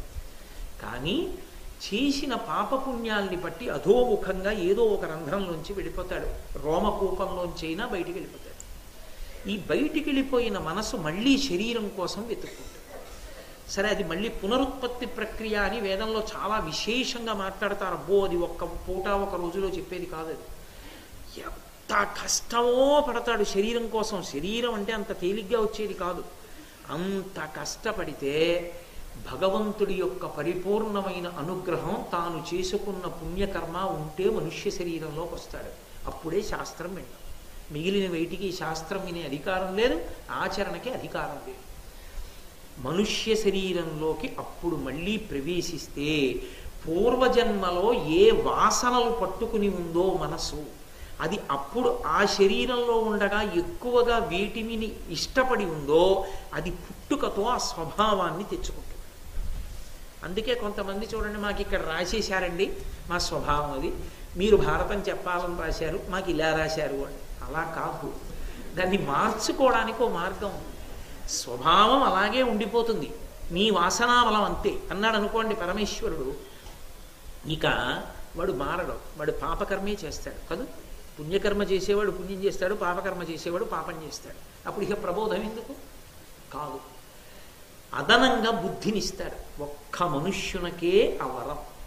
ఆ బుద్ధినిచ్చినప్పుడు ప్రయత్నపూర్వకంగా బలవంతంగానైనా సరే ముందు శరీరాన్నైనా తీసుకెళ్ళి కూర్చోపెట్టడం అలవాటు చేయాలి. అలవాటు చేస్తే మనసుకు ఒక లక్షణం ఉంది, అది మెల్లిమెల్లిగా వశం అవుతుంది. వశమై అదే గుర్తు చేస్తుంది. 4 రోజులు పోయాక ఇదో నియమం పెట్టావు కదా, 6:30 అయ్యేటప్పటికి భారతం వినాలి కదా, పద అంటే అదే గుర్తు చేస్తుంది. గుర్తు చేసి ఏనుగు తనని కట్టడానికి కావలసిన గొలుసు తానే తొండంతో ఎత్తి మావటికి ఇచ్చినట్టుగా పద భారతానికి ముందు విముఖంగా వెళుతుంది. ఓ 10 రోజులు కూర్చున్నాడు అనుకోండి, ఏమిటో పాపం ఆయన అలా చెప్తున్నాడు, ఇంద్రియాలు అంటున్నాడు, మనసు అంటున్నాడు, ఎందుకు వచ్చినా కూడా ఓసారి కృష్ణుడి దర్శనం చేసుకొచ్చి కూర్చుందాం. ఆ తర్వాత అయ్యప్ప స్వామి దేవస్థానంలో వాడు ఒక పెద్ద స్వచ్ఛంద సేవకుడు అయిపోతాడు, దేవాలయానికి పరమభక్తుడైపోతాడు. అది శృతం అంటే వినడము వలన ఫలితమేమి, స్వభావము మారుతుంది, స్వభావము క్రమంగా విరిగిపోతుంది. ఇండిపి గింజ వేస్తే మలినమైన నీరు స్వచ్ఛమైనట్లు క్రమక్రమంగా మారుతుంది. దేని చేత? శృతం, వినడం చేత. వినడం అన్నప్పుడు ఏది పడితే అది వినకూడదు, వేదానికి దూరంగా జరిగిపోయి మాట్లాడకూడదు. మాట్లాడేటప్పుడు నా స్వబుద్ధికి తోచింది నేను మాట్లాడకూడదు, వేదాన్ని ప్రమాణంగా చేసుకునే మాట్లాడాలి. ఒక ఆవుని స్తంభానికి కడితే తాడు వెళ్ళినంత చోటే తిరిగినట్టు నేను ఎంతసేపు మాట్లాడినా వేద హృదయాన్ని మాట్లాడాలి తప్ప ఇది చెప్తే నాకు బాగుంటుందనిపించినది నేను చెప్పకూడదు సభలో. ఎందుకని? అది అవతల వారి మీద ప్రభావం చూపిస్తుంది. కాబట్టి అది వేద హృదయమును ఆవిష్కరించేదై ఉండదు, అటువంటిదే వినాలి. కాబట్టి ఆ శృతమునకు ఫలమేమి? శీలము, వృత్తము. వృత్తము అంటే నడవడి. తుల్యశీలా వయోవృత్తాం తుల్యాభిజనలక్షణాం రాఘవోర్హతి వైదేహీం తం చేయమసితే క్షణ అంటారు శ్రీరామాయణంలో వాల్మీకి మహర్షి. వృత్తం అంటే నడవడి. నడవడి అంటే నువ్వు తెలుసుకున్నది, నువ్వు అర్థం చేసుకున్నది ప్రకటనమైతే నడవడి అవుతుంది. ఓ పెద్ద ఆయన కనపడ్డారనుకోండి, నేను 2 చేతులు జోడించి నమస్కారం చేశాను అనుకోండి, ఇప్పుడు నా స్వభావము ఆవిష్కృతమైంది. పూర్వం ఏంటంటే నమస్కారం పెట్టేదని వెళ్ళిపోయేవాడిని, ఇప్పుడు మహాభారతం విన్నాను. భీష్ముడిది ఎంత వినయమో, ఎంతటి మహానుభావుడో, ధర్మరాజు ఎంతటి మహానుభావుడో, వినయం ఎంత గొప్పదో తెలుసుకున్నాను. ఇప్పుడు నా స్వభావమునందు మార్పు వచ్చిందని ఎలా తెలిసింది? వినడము చేత స్వభావము మారిందని గుర్తుపట్టడానికి హేతువు వృత్తం, నడవడి. పూర్వం అండి ఆయనకు అసలు ఇవి ఏమి ఉండేవి కావండి. ఇప్పుడు ఆయన ఎంత మారిపోయారో తెలుసా అంటారు. ఎలా తెలిసింది? వృత్తం, నడవడి చేత తెలిసింది. ఇప్పుడు ఆయన అలా ఉండరు. ఆయన పరమ శాస్త్రీయంగా బతుకుతున్నాడు, పరమ వినయంతో బతుకుతున్నాడు, శాస్త్రము పట్ల పెద్దల పట్ల గౌరవ మర్యాదలతో బతుకుతున్నాడు. ఓ ధర్మరాజా, వినడానికి ఫలితం ఏమిటో తెలుసా? శీలం, వృత్తం, ఈ రెండు. ఎందుకు చెప్తున్నాడు నారద మహర్షివి? ఇది చమత్కారం. ఈ మాటలు ఎందుకు చెప్తున్నాడో మీకు ఎదరార్థం అవుతుంది. ఒక గురువు మాట్లాడడం అంటే అర్థం బద్ధం లేకుండా ఏదో మాట్లాడాలనిపించింది కాబట్టి ఏదో ఆయనకి జ్ఞాపకం వచ్చిన విషయాలన్నీ ఆయన చెప్తున్నాడని మీరు అనుకోకండి. ఒక నారద మహర్షి మాట్లాడడం అంటే అంత అద్భుతంగా ఉంటుంది. ఆయన ఎందుకు ఇవి ధర్మరాజుతో చెప్తున్నారో మీకు అవగతం అవుతుంది కొంచెం సేపట్లో. అందుకు వచ్చాడు ఆయన. ఎందుకు వస్తాడు? ఆయనకి ఏం అవసరం? పరమేశ్వరుడు ఆయనకు ఆ సంకల్పం కల్పించాడు, ఒక మహాత్ముణ్ణి పంపాలి. ఎందుకు పంపాలి? ఎందుకు పరమేశ్వరుడు నారదుడికి ఆ సంకల్పం కల్పించాడు? మీకు అర్థం అవుతుంది కాసేపట్లో. దత్తభుక్త ఫలము ధనము. ఓ ధర్మరాజా, ధనమునకు రెండు ఫలితాలు ఉంటాయి. ఈ రెండు ఫలితాల్లో అస్తవ్యస్తం చేసినటువంటి వాడు జీవితంలో ఏదీ పొందడు. ధనమునకు రెండు ఫలితాలు, దత్తము, భుక్తము. భుక్తము అంటే తాను అనుభవించడం, దత్తము అంటే ఒకరికి ఇవ్వడం. ధనాన్ని కొంత దానం చేయాలి, కొంత తాను సుఖాన్ని అనుభవించడానికి వాడుకోవాలి. తనకి కావలసినంత తాను అనుభవించినటువంటి వాడు తనకి తాను ద్రోహం చేసుకున్నవాడు. తనకి కావలసిన దానికన్నా ఎక్కువ ఖర్చు పెట్టేసుకుంటున్నవాడు భవిష్యత్ తరాలకి, తన జీవుడికి ద్రోహం చేసుకున్నవాడు. ఎందుకని? తాను అతిగా ఖర్చు పెట్టాడు, తన ఉత్తరాధికారులకి ఏమీ మిగల్చలేదు. తను అనవసరంగా భోగానికి ఖర్చు పెట్టుకుంటూ పోయాడు, ఆ శరీరం పడిపోయింది, జీవుడి కొరకు మిగిలింది లేదు. ఒక 11 రూపాయలు ఎప్పుడైనా పరమ సంతోషంతో నీకున్న దాన్ని నీ జీవుడి కోసం నువ్వు ఇచ్చుకున్నావా? ఇవ్వాలంటే శరీరంతో ఉన్నామండి, ఈ శరీరంతో ఉన్నాం, ఈ శరీరానికి ఓ భార్య ఉంది, ఈ శరీరానికి కొత్త పిల్లలు ఉన్నారు, ఈ శరీరానికి ఓ కూతురు అల్లుడు మనవలు ఉన్నారు, బాగుంది. వాళ్ళని పోషించగలుగుతున్నాను అంటే నేను ఆయన భార్యనండి అని నా భార్య గౌరవంగా సమాజంలో నిలబడగలుగుతోంది అంటే, ఆయన కొడుకునండి అని నా కొడుకు గౌరవంగా నిలబడగలుగుతున్నాడు అంటే, దానికి గతంలో నేను భగవంతుడి పాదములు పట్టుకున్నటువంటి పుణ్యం ఏదో ఉంది ఇప్పుడు, కాబట్టి అలా నిలబడగలుగుతున్నారు. ఎప్పుడూ ఇలా ఉండిపోతావా ఈ శరీరంతో? జీవుడు ఇందులోంచి వెళ్ళిపోతాడు. మళ్ళీ వెళ్ళిపోతే ఏమో ఇంకో శరీరంలోకి వెళ్ళొచ్చు. ఆ శరీరంలోకి వెళ్ళినప్పుడు మళ్ళీ భార్య ఉంటుందా? మళ్ళీ బిడ్డలు ఉంటారా? అప్పుడు మళ్ళీ వాళ్ళకి అన్నం పెట్టాలా? అన్నం పెట్టాలి అంటే పెట్టడానికి ముందు నువ్వు పెట్టిందో ఉండాలిగా. ఇలా పెట్టని వాడికి పెట్టే అధికారం ఎక్కడి నుంచి ఇస్తారు? ఎక్కడి నుంచి పెడతావు? ఇప్పుడు పెట్టండి, ఉత్తర జన్మంలో పెట్టే అధికారం లేదు, ఇక పెట్టడానికి లేదు. ఇప్పటి దరిద్రం ఎప్పటికీ కొనసాగుతుంది. అది ఎప్పటికి విరుగుతుందో ఎవడికి ఇరిక. కాబట్టి ధనం కేవలం దాచుకోవడానికి కాదు, కేవలం భోగించడానికి కాదు, కేవలం ఇచ్చేయడానికి. చూశారు ఎలా పెద్దలు మాటలంటే అలా ఉంటాయి.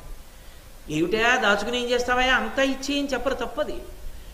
ఏ వ్యక్తి అయినా సరే తన ఉత్తరాధికారులకు, తన పిల్లలకి కొంత మిగల్చి తీరాలి, ఇవ్వాలి. అది కర్తవ్యం, అది తప్పు కాదు, స్వార్థం కాదు. నేనున్నాను అనుకోండి, నా కొడుక్కో ఇల్లు కొనిచ్చాను అనుకోండి, నాకు ఆ శక్తి ఉంటే అదేమీ స్వార్థం కాదు, అది నేను ఏర్పాటు చెయ్యవలసిన విషయం.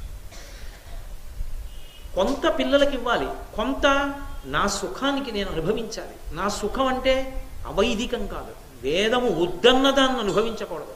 గృహస్థాశ్రమంలో ఉండి ఓ మెత్తని పరుపు మీద పడుకుందామని నాకు అనిపించింది అనుకోండి, దోషం కాదు. ఓ కుర్చీలో కూర్చుందాం అనిపించింది అనుకోండి, దోషం కాదు. కాస్త చక్ర పొంగలి పులిహార తిందామనిపించి భగవంతుడికి నైవేద్యం పెట్టుకు తిన్నాను అనుకోండి, తప్పేం కాదు. ఒక మంచి బట్ట కట్టుకుందాం అనుకున్నాను అనుకోండి, తప్పేం కాదు. మంచి పాదరక్షలు వేసుకుందాం అనుకున్నాను అనుకోండి, తప్పేం కాదు. నా దృష్టి వెళ్ళకూడని వాటి వైపుకి వెళ్ళింది అనుకోండి, అది తప్పు. కాసేపు సంతోషంగా మనసుని ఉంచడానికి ఏవో 4 అట్టముక్కల్ని ఇలా ఇలా ఆడేవాటిని పట్టుకుంటానన్నాను అనుకోండి, అప్పుడు తప్పు. అది వేదం అనుమతించినటువంటి సుఖం కాదు. ఏది వేదం అనుమతించిందో ఆ సుఖాలు అనుభవించు, దోషం కాదు. కాబట్టి దత్తభుక్త ఫలము, ధనమునకు ఫలమేమి, నువ్వు కొంత అనుభవించాలి, కొంత దానం కూడా చేసుకోవాలి. ఎందుకని ఈ శరీరాన్ని సుఖపెట్టడమే కాదు, జీవుడికి సామాను సర్దాలి. ఇవాళకి ప్రయాణంలో బట్ట కట్టుకున్నావు, రేపు హైదరాబాద్లో దిగాక పెట్టి సర్దుకుంటున్నావా లేదా? స్నానం చేయడానికి ఓ శాటి, స్నానం చేశాక తుడుచుకోవడానికి ఒక తువ్వాలు, దంతధావనానికి సామాగ్రి పట్టుకుంటున్నావా? జీవుడు రేపు పొద్దున్న 70 ఏళ్లకో 80 ఏళ్లకో 90 ఏళ్లకో కాదేని ఏనాటికో వదిలిపెడతాడా? మళ్ళీ ఇంకో శరీరంలో కెడతాడా? అప్పుడు ఆ జీవుడు సుఖంగా ఉండాలంటే ఏం సర్దుకుంటున్నావు పెట్టి? సర్దుకోవాలంటే ఒకటే, జీవుడితో వచ్చేది ఒకటి ఉంది, ఇది భోగించి సుఖపడి వదిలిపెట్టేసేవి కొన్ని ఉన్నాయి. దీని భోగం కాలంలో పోతుంది. ఓ 10 నిమిషాలు అనుభవిస్తావు, ఏడాది అనుభవిస్తావు, 10 ఏళ్ళు అనుభవిస్తావు, 20 ఏళ్ళు అనుభవిస్తావు. ఓ పట్టెమంచం ఉంది, మహా అయితే ఓ 50 ఏళ్ళు పడుతుంది.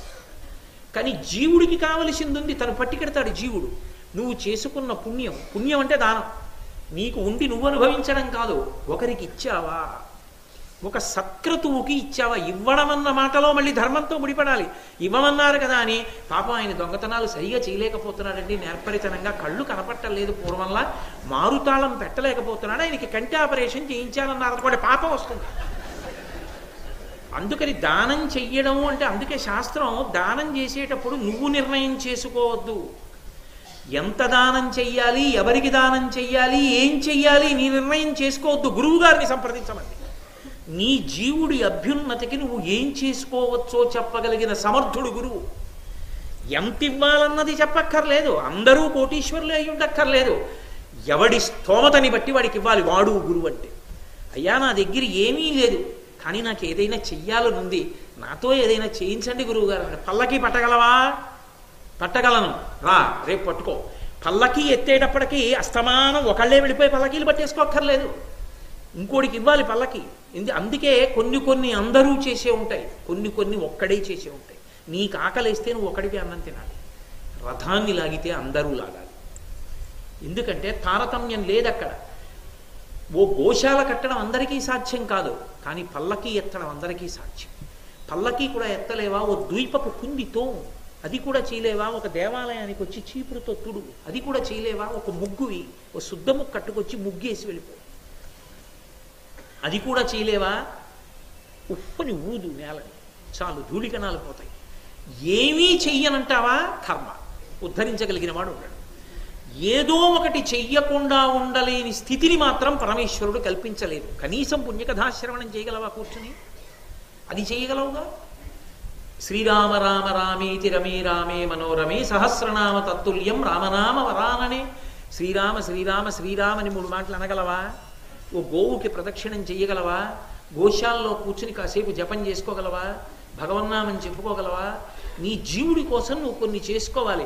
బిడ్డల కోసం చేస్తున్నావు, కూతురు కోసం చేస్తున్నావు, అల్లుడి కోసం చేస్తున్నావు, మనవల కోసం చేస్తున్నావు, కొడుకు కోసం చేస్తున్నావు, భార్య కోసం చేస్తున్నావు, ఇంటి కోసం సున్నాలు వేస్తున్నావు. నీ జీవుడి కోసం ఏం చేసుకుంటున్నావు? వాడికి ఇప్పుడు చేసుకోకపోతే వాడికి ఉత్తర జన్మలకు పుణ్యం ఏది? ఏం అడ్డు పెట్టి నీకు ఇస్తారు? కాబట్టి జీవుడి కొరకు, జీవుడి అభ్యున్నతి కొరకు చేసేది ఏది ఉందో అది సాధారణంగా ప్రధానంగా లోభమంకురించేది విత్తమునందే. అంత మనం ఏమిస్తానులే ఎదురు అంటాడు, నేనేమిస్తానండు మనమేమిస్తామంటాడు, పక్కవాడిని కలిపేస్తాడు. ఇవ్వకుండా ఉండడానికి వచ్చేటప్పుడు ఇవ్వవలసి వచ్చిందనుకోండి, నేనే ఇచ్చానండి అంటాడు. ఏదో మేమే ఇచ్చానులేండి అండవు. పక్కన ఎవరైనా ఉంటే గబుక్కుని వాళ్ళ పేరు కూడా ఇచ్చారన్న వాళ్ళు అనుకుంటారు, నేనే ఇచ్చానండి, నేనే నేనే అంటాడు. ఇవ్వలేదనుకోండి, మనం ఏమి ఇస్తానులేండి అంటాడు. అడిగిన వాడిని కూడా కలిపేస్తాడు. ఆ లోభబుద్ధి దేని ఎందు ఉంటుందంటే ధనమునందు ఉంటుంది. ధనమునందు లోభబుద్ధి ఉంది కాబట్టి ప్రయత్నపూర్వకంగా అది ఎందుకు విరుగుతుంది? శృతము వలన, వినడం వలన. ఉరే ఇక్కడ దాచేసుకున్నావు బాగుంది, శరీరం వదిలేసావు. జీవుడు దరిద్రుడయ్యాడు. ఇక్కడ ధనవంతుడు చచ్చిపోయాడు, జీవుడు పరమ దరిద్రుడు అయిపోయాడు. ఎందుకని? ఇక్కడది పట్టుకెళ్ళాడుగా, ఉండిపోయింది, కొడుకు వెళ్ళిపోయింది. వాడు గోదానం చేస్తాడని నమ్మకం 11 రూపాయలు ఇచ్చి ఊరుకుంటే నమ్మకం లేదు. నువ్వు చేసుకో గోదానం, నీ ఒంట్లో ఓపిక ఉండగా నువ్వు చేసుకో, నీ జీవుడు వెంట వస్తుంది. నువ్వు ఎప్పుడో చచ్చిపోయాక ఎవడో చేస్తాడంటే ఏంటి? నువ్వు చేసుకో, నీకు ఓపిక ఉన్నది నువ్వు చెయ్యి. ఓ గోశాల తుడు, ఓ గోవుకి ప్రదక్షిణం చేసుకో, దేవాలయంలో కూర్చో, మహాభారత శ్రవణం చెయ్యి. జీవుడి కొరకు కొన్ని చేసుకుంటూ వెళ్ళు. అది దత్తఫలము. అది డబ్బున్నందుకు పుణ్యాన్ని మూట కట్టుకుని జీవుణ్ణి ఉద్ధరించుకోవాలి ధర్మరాజా. ఆ ఖర్చు పెట్టడం జాగ్రత్తగా ఖర్చు పెట్టాలి, ఇష్టం వచ్చినట్టు ఖర్చు పెట్టకూడదు. ధార్మికంగా సంపాదించాలి, ధార్మికంగా ఖర్చు పెట్టాలి. సంపాదన యందు ధర్మంతో ముడిపడాలి, వ్యయమునందు ధర్మంతో ముడిపడాలి. ధర్మాన్ని విడిచిపెట్టేసిన ఆర్జన, ధర్మాన్ని విడిచిపెట్టేసిన ఖర్చు రెండూ పాపహేతువులే. మళ్ళీ జీవుడు అవే పట్టుకెడతాడు, పాపం పట్టుకెడతాడు. కాబట్టి శృతమునకు ఫలము, వినడానికి ఫలమేమిటి? నీలో మార్పు. ఆ మార్పు రాకుండా వింటున్నావు. మహాభారతం విన్నానండి, రామాయణం విన్నానండి, భాగవతం విన్నానండి, ఎలా ఉన్నావో అలాగే ఉన్నావు. అప్పుడు అది ప్రమాదకరమైన శ్రవణము. అది ఎన్ని విన్నా ఏ మార్పు రాకపోతే దాన్ని జడమంటారు. మనుష్యుడు చైతన్యముతో కూడుకున్న జీవి, మార్పు రావాలి. అందుకే శాస్త్రబోధ. ఆ మార్పు రాకపోతే, అనుష్ఠానంలో మార్పు రాకపోతే, జీవితంలో మార్పు రాకపోతే ప్రమాదాన్ని కౌగులించుకుంటాం. కాబట్టి వినడం ఎందుకు? మనిషిలో మార్పు తెచ్చుకొని శీలము, నడవడి మార్పు రావాలి. డబ్బుండేది ఎందుకు? ఇక్కడ సుఖపడడానికి, భవిష్యత్తులో సుఖపడడానికి విత్తాన్ని దానం చేసి పుణ్యాన్ని మూట కట్టుకోవాలి. అందుకే డబ్బు అనేటటువంటిది ఎటువంటిది అంటే ఇక్కడ సుఖానికి, తరువాతి సుఖానికి కూడా ఉపయుక్తంగా దాన్ని వాడాలి. మీరు చూడండి, ఇక్కడ రూపాయి వాడతారు, అమెరికా సంయుక్త రాష్ట్రాలకు వెడితే డాలర్ వాడతారు. ఇక్కడ రూపాయలన్నీ ఓ పెట్టిలో పెట్టుకుని విమానం ఎక్కి అమెరికాలో దిగి ఏదో కొద్దిగా కాస్త శీతల పానీయం పుచ్చుకుందాం, దాహంగా ఉందని పట్టుకెళ్ళి ఇక్కడతో 1000 రూపాయలు అక్కడ పెట్టాడు అనుకోండి, వాడు చిత్తుకాయితాలు డబ్బాలో పారేస్తాడు. ఇక్కడి డబ్బు అక్కడి డబ్బు కాదు, వాడు డాలర్లు ఇమ్మంటాడు. అందుకే వెళ్ళేవాళ్ళు విదేశీ మారక ద్రవ్యం యొక్క స్థితి కలిగినటువంటి సంస్థలకి వెళ్ళి దీన్ని మారక ద్రవ్యంగా మార్చుకుని ఇక్కడ రూపాయిని డాలర్గా మార్చుకుని ఆ డాలర్ పట్టుకుని అక్కడికి వెడితే ఆ డాలర్తో అక్కడ నువ్వు కావలసినది కొనుక్కోవచ్చు, తాగచ్చు. ఇక్కడి డబ్బు జీవుడు ఇంకో శరీరంలోకి వెళ్ళిన తర్వాత మారక ద్రవ్యంగా మారేది ఎప్పుడు అంటే ఇక్కడి డబ్బు దానం చేస్తే పుణ్యంగా మారి జీవుడి వెంట వస్తుంది. జీవుడి వెంట తీసుకెళ్ళచ్చు, ఇక్కడ అనుభవించవచ్చు. ఎప్పుడు? విని నువ్వు అనుష్ఠించడం నీకు చేతనైతే. లేని నాడు పాడైపోతాడు ధర్మరాజా. కాబట్టి దత్తభుక్త ఫలము ధనము, వేదముల అగ్నిహోత్ర ఫలములనియు ఒగితిరు. అసలు వేదం అనేటటువంటి దాని యొక్క ప్రధాన ప్రయోజనం ఏమిటో తెలుసా ధర్మరాజా? అగ్ని ఆరాధనమే. అమ్మో, ఎంత పెద్ద మాట చెప్పాడండి నారద మహర్షి. సమస్త వేదము యొక్క ప్రయోజనం ఏమిటో తెలుసా? అగ్నిని ఆరాధించుట. ఎందుచేత ఈ మాట అనవలసి వచ్చిందంటే ప్రపంచంలో యథార్థానికి హిందూ మతము అని తరువాతి కాలంలో దీన్ని అన్నారు ఏదో ఒక కారణానికి. యథార్థానికి దీనికి పేరు ఒక్కటే, సనాతన ధర్మము. సనాతనమైనది, ఎప్పటి నుంచో ఉన్నది. అంటే యథార్థానికి పేరు లేదు. ఎందుకు పేరు లేదు అంటే మీరు ఒక్కటి గమనించండి. మా ఇంట్లో సుబ్బారావు అని పేరు కలిగిన వ్యక్తి ఒకడు ఉన్నాడు. ఇప్పుడే సుబ్బారావు అంటే వాడు వస్తుంటాడు. కొన్నాళ్ళు అయిపోయింది, నేను హైదరాబాద్ వెళ్ళాను. వెళ్ళి ఓయ్ సుబ్బారావు అన్నాను. ఇద్దరు పరిగెత్తుకొచ్చారు. ఇద్దరు పరిగెత్తుకొస్తే ఓ ఇక్కడ ఇంకో సుబ్బారావు కూడా ఉన్నాడు కదా, సుబ్బారావు అంటే ఇప్పుడు ఇదో ఇబ్బంది వచ్చింది, అందుకని కాకినాడ సుబ్బారావు అంటుంటాను నేను పిలిచినప్పుడు అన్నాను. ఇప్పుడు కాకినాడ సుబ్బారావు అని ఎందుకు పిలవలసి వచ్చింది? హైదరాబాదు సుబ్బారావు వాడు కొత్తగా రాబట్టి. సుబ్బారావు ఒక్కడే ఉంటే అసలు కాకినాడ అన్నది చేర్చవలసిన అవసరం లేదు. ఒకప్పుడు సమస్త ప్రపంచంలో ఉన్న జనావళిని పరమేశ్వరుడి దగ్గర చేర్చిన ఏకైక ధర్మం ఇదొక్కటి. తరువాతి కాలంలో పుట్టే మిగిలినవన్నీ. అందుకే ఇది సనాతన ధర్మము. ఎప్పుడు పుట్టింది? ఈశ్వరుడితోనే పుట్టింది. కాబట్టి దీన్ని పాడు చెయ్యడం అన్నది ఎవడికి సాధ్యం కానే కాదు. దీన్ని పాడు చేద్దాం అనుకోవడం అసలు ఆ సంకల్పం ఉండదు. నేను ఒక్క మాట చెప్తా, నేను చెప్పడం కాదండి. శృంగగిరి పీఠాధిపత్యం వహించినటువంటి భారతీ తీర్థ మహాస్వామి వారు ఒక సభలో ఒక ప్రశ్న అడిగారు. సత్యం వద ధర్మం చర, ఈ రెండిటికన్నా గొప్పగా చెప్పగలిగినది ఏదైనా ఉందా? లేదు. ఎవరు చెప్పినా ఇదే చెప్పాలి. ఇది నా ధర్మం, ఇప్పుడో చెప్పింది. ఇంకింతకన్నా చెప్పడానికే ఉంది. నా ధర్మం గొప్పగా. కాబట్టి అది సనాతన ధర్మం. అందుకే దానికి పేరుండవలసిన అవసరం లేదు. అది సనాతన ధర్మము. మొట్టమొదటి నుంచి ఉన్న అదొక్కటి, ఎప్పటికీ ఉండేది అదొక్కటి. కాబట్టి మహానుభావుడైన నారద మహర్షి అంటాడు, ఈ ఒక్క ధర్మమునందు ఒక లక్షణం ఉంది. అగ్నిముఖంగా హవిస్సిస్తారు, ఇంకెక్కడా లేదు. స్వాహాకారం స్వధాకారం అని రెండింటిని చేరుస్తారు. మంత్రం చివర స్వాహాకారం చేర్చారు అంటే దేవతలకు ఇచ్చారు అని గుర్తు. మంత్రం చివర స్వధాయై నమః స్వధాయై స్వాహ అన్నాడంటే పితృదేవతలకు వెళ్ళిందని గుర్తు. స్వాహ అంటూ అగ్నిహోత్రంలో వేస్తే దేవతలు పుచ్చుకుంటారు, స్వధా అంటూ వేస్తే పితృదేవతలు పుచ్చుకుంటారు. దేవతలకు ఎందుకు ఇవ్వాలి అగ్నిముఖంగా అంటే పరమేశ్వరుడు ఒక గొప్ప విశ్వ నిర్వహణ చక్రాన్ని ఏర్పాటు చేశాడు. మనుష్య జాతి సంతోషంగా ఉండడానికి కారణం దేవతలు. దేవతలు ఏం చేస్తారు అంటే వర్షాన్ని వేళ పట్టున కురిపిస్తారు, గాలి చల్లగా వీచేటట్టు చేస్తాడు. అగ్ని అదుపు తప్పకుండా వంట చేసి పెట్టడానికే ఉపయోగపడుతూ తనని తాను నియంత్రించుకుంటాడు. సముద్రం జలం తన యొక్క చెలియలి కట్టని దాటి ఊరు మీదకి రాకుండా నియంత్రించుకుని అక్కడే ఉండిపోతుంది. ఈ భూతములన్నీ ఎందుకు ఇలా ఉండిపోతాయంటే దేవతలకి అగ్నిముఖంగా హవిస్సులిస్తే వాళ్ళు ఇది తిని సంతోషించి మనుష్య జాతిని కాపాడతారు. ఇప్పుడు మనుష్యులకు వర్షం కురిపించి ఇక్కడ వీళ్ళు సంతోషంగా ఉండేటట్టు చేస్తారు. వీళ్ళు పొందిన దాన్ని దాచుకోవడం కాదు, యజ్ఞము యాగము హోమము చేసి దేవతలకు ఇస్తారు. దేవతలు సంతోషించి మనుష్యులకు ఇస్తారు, మనుష్యులు సంతోషించి మళ్ళీ దేవతలకు ఇస్తారు. ఇలా దేవతలకి ఇవ్వడానికి ఒక ప్రక్రియ ఉంది. ఎలా పడితే అలా ఓ మంట వేసి ఆ మంటలో తీసుకెళ్ళి ఏదో పారేస్తే వెళ్ళదు దేవతలకి.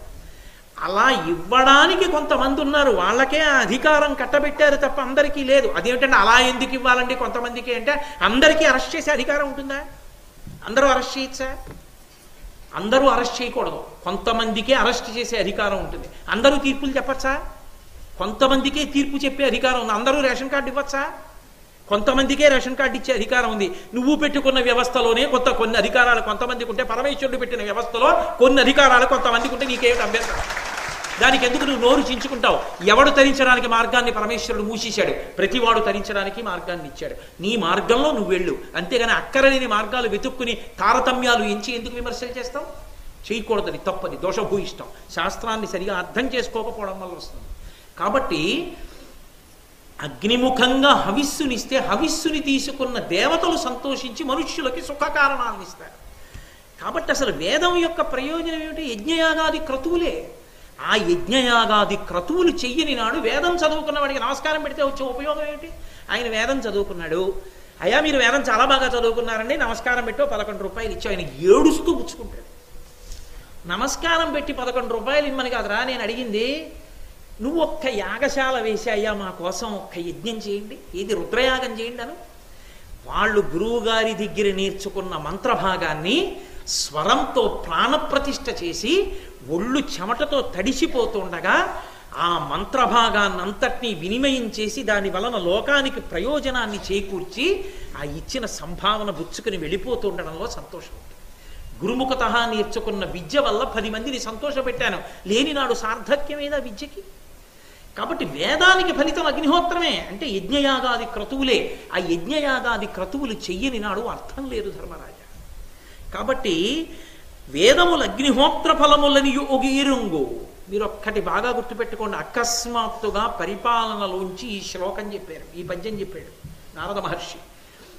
ఈయన ఈ పద్యాన్ని చెప్పినప్పుడు నా ధర్మరాజు గారికి తెలియని విషయం ఏమీ లేదు. ఆయన ఎవ్వని గుణలత లేడువారాసుల కడపటి కొండపై కలయబాకు అంటుంది విరాట పర్వంలో ద్రౌపదీదేవి ఆయన గురించి. ఆయనకి తెలియని విషయం, ఆయన యొక్క గుణలత 7 సముద్రాల అవతల అల్లుకుందండి. అంతటి మహాత్ముడైన ఆయనకి తెలియంది కాదు. కానీ నారదుడు వంటి మహర్షి వచ్చి చెప్తున్నప్పుడు దాని మీద పూనిక పెరుగుతుంది.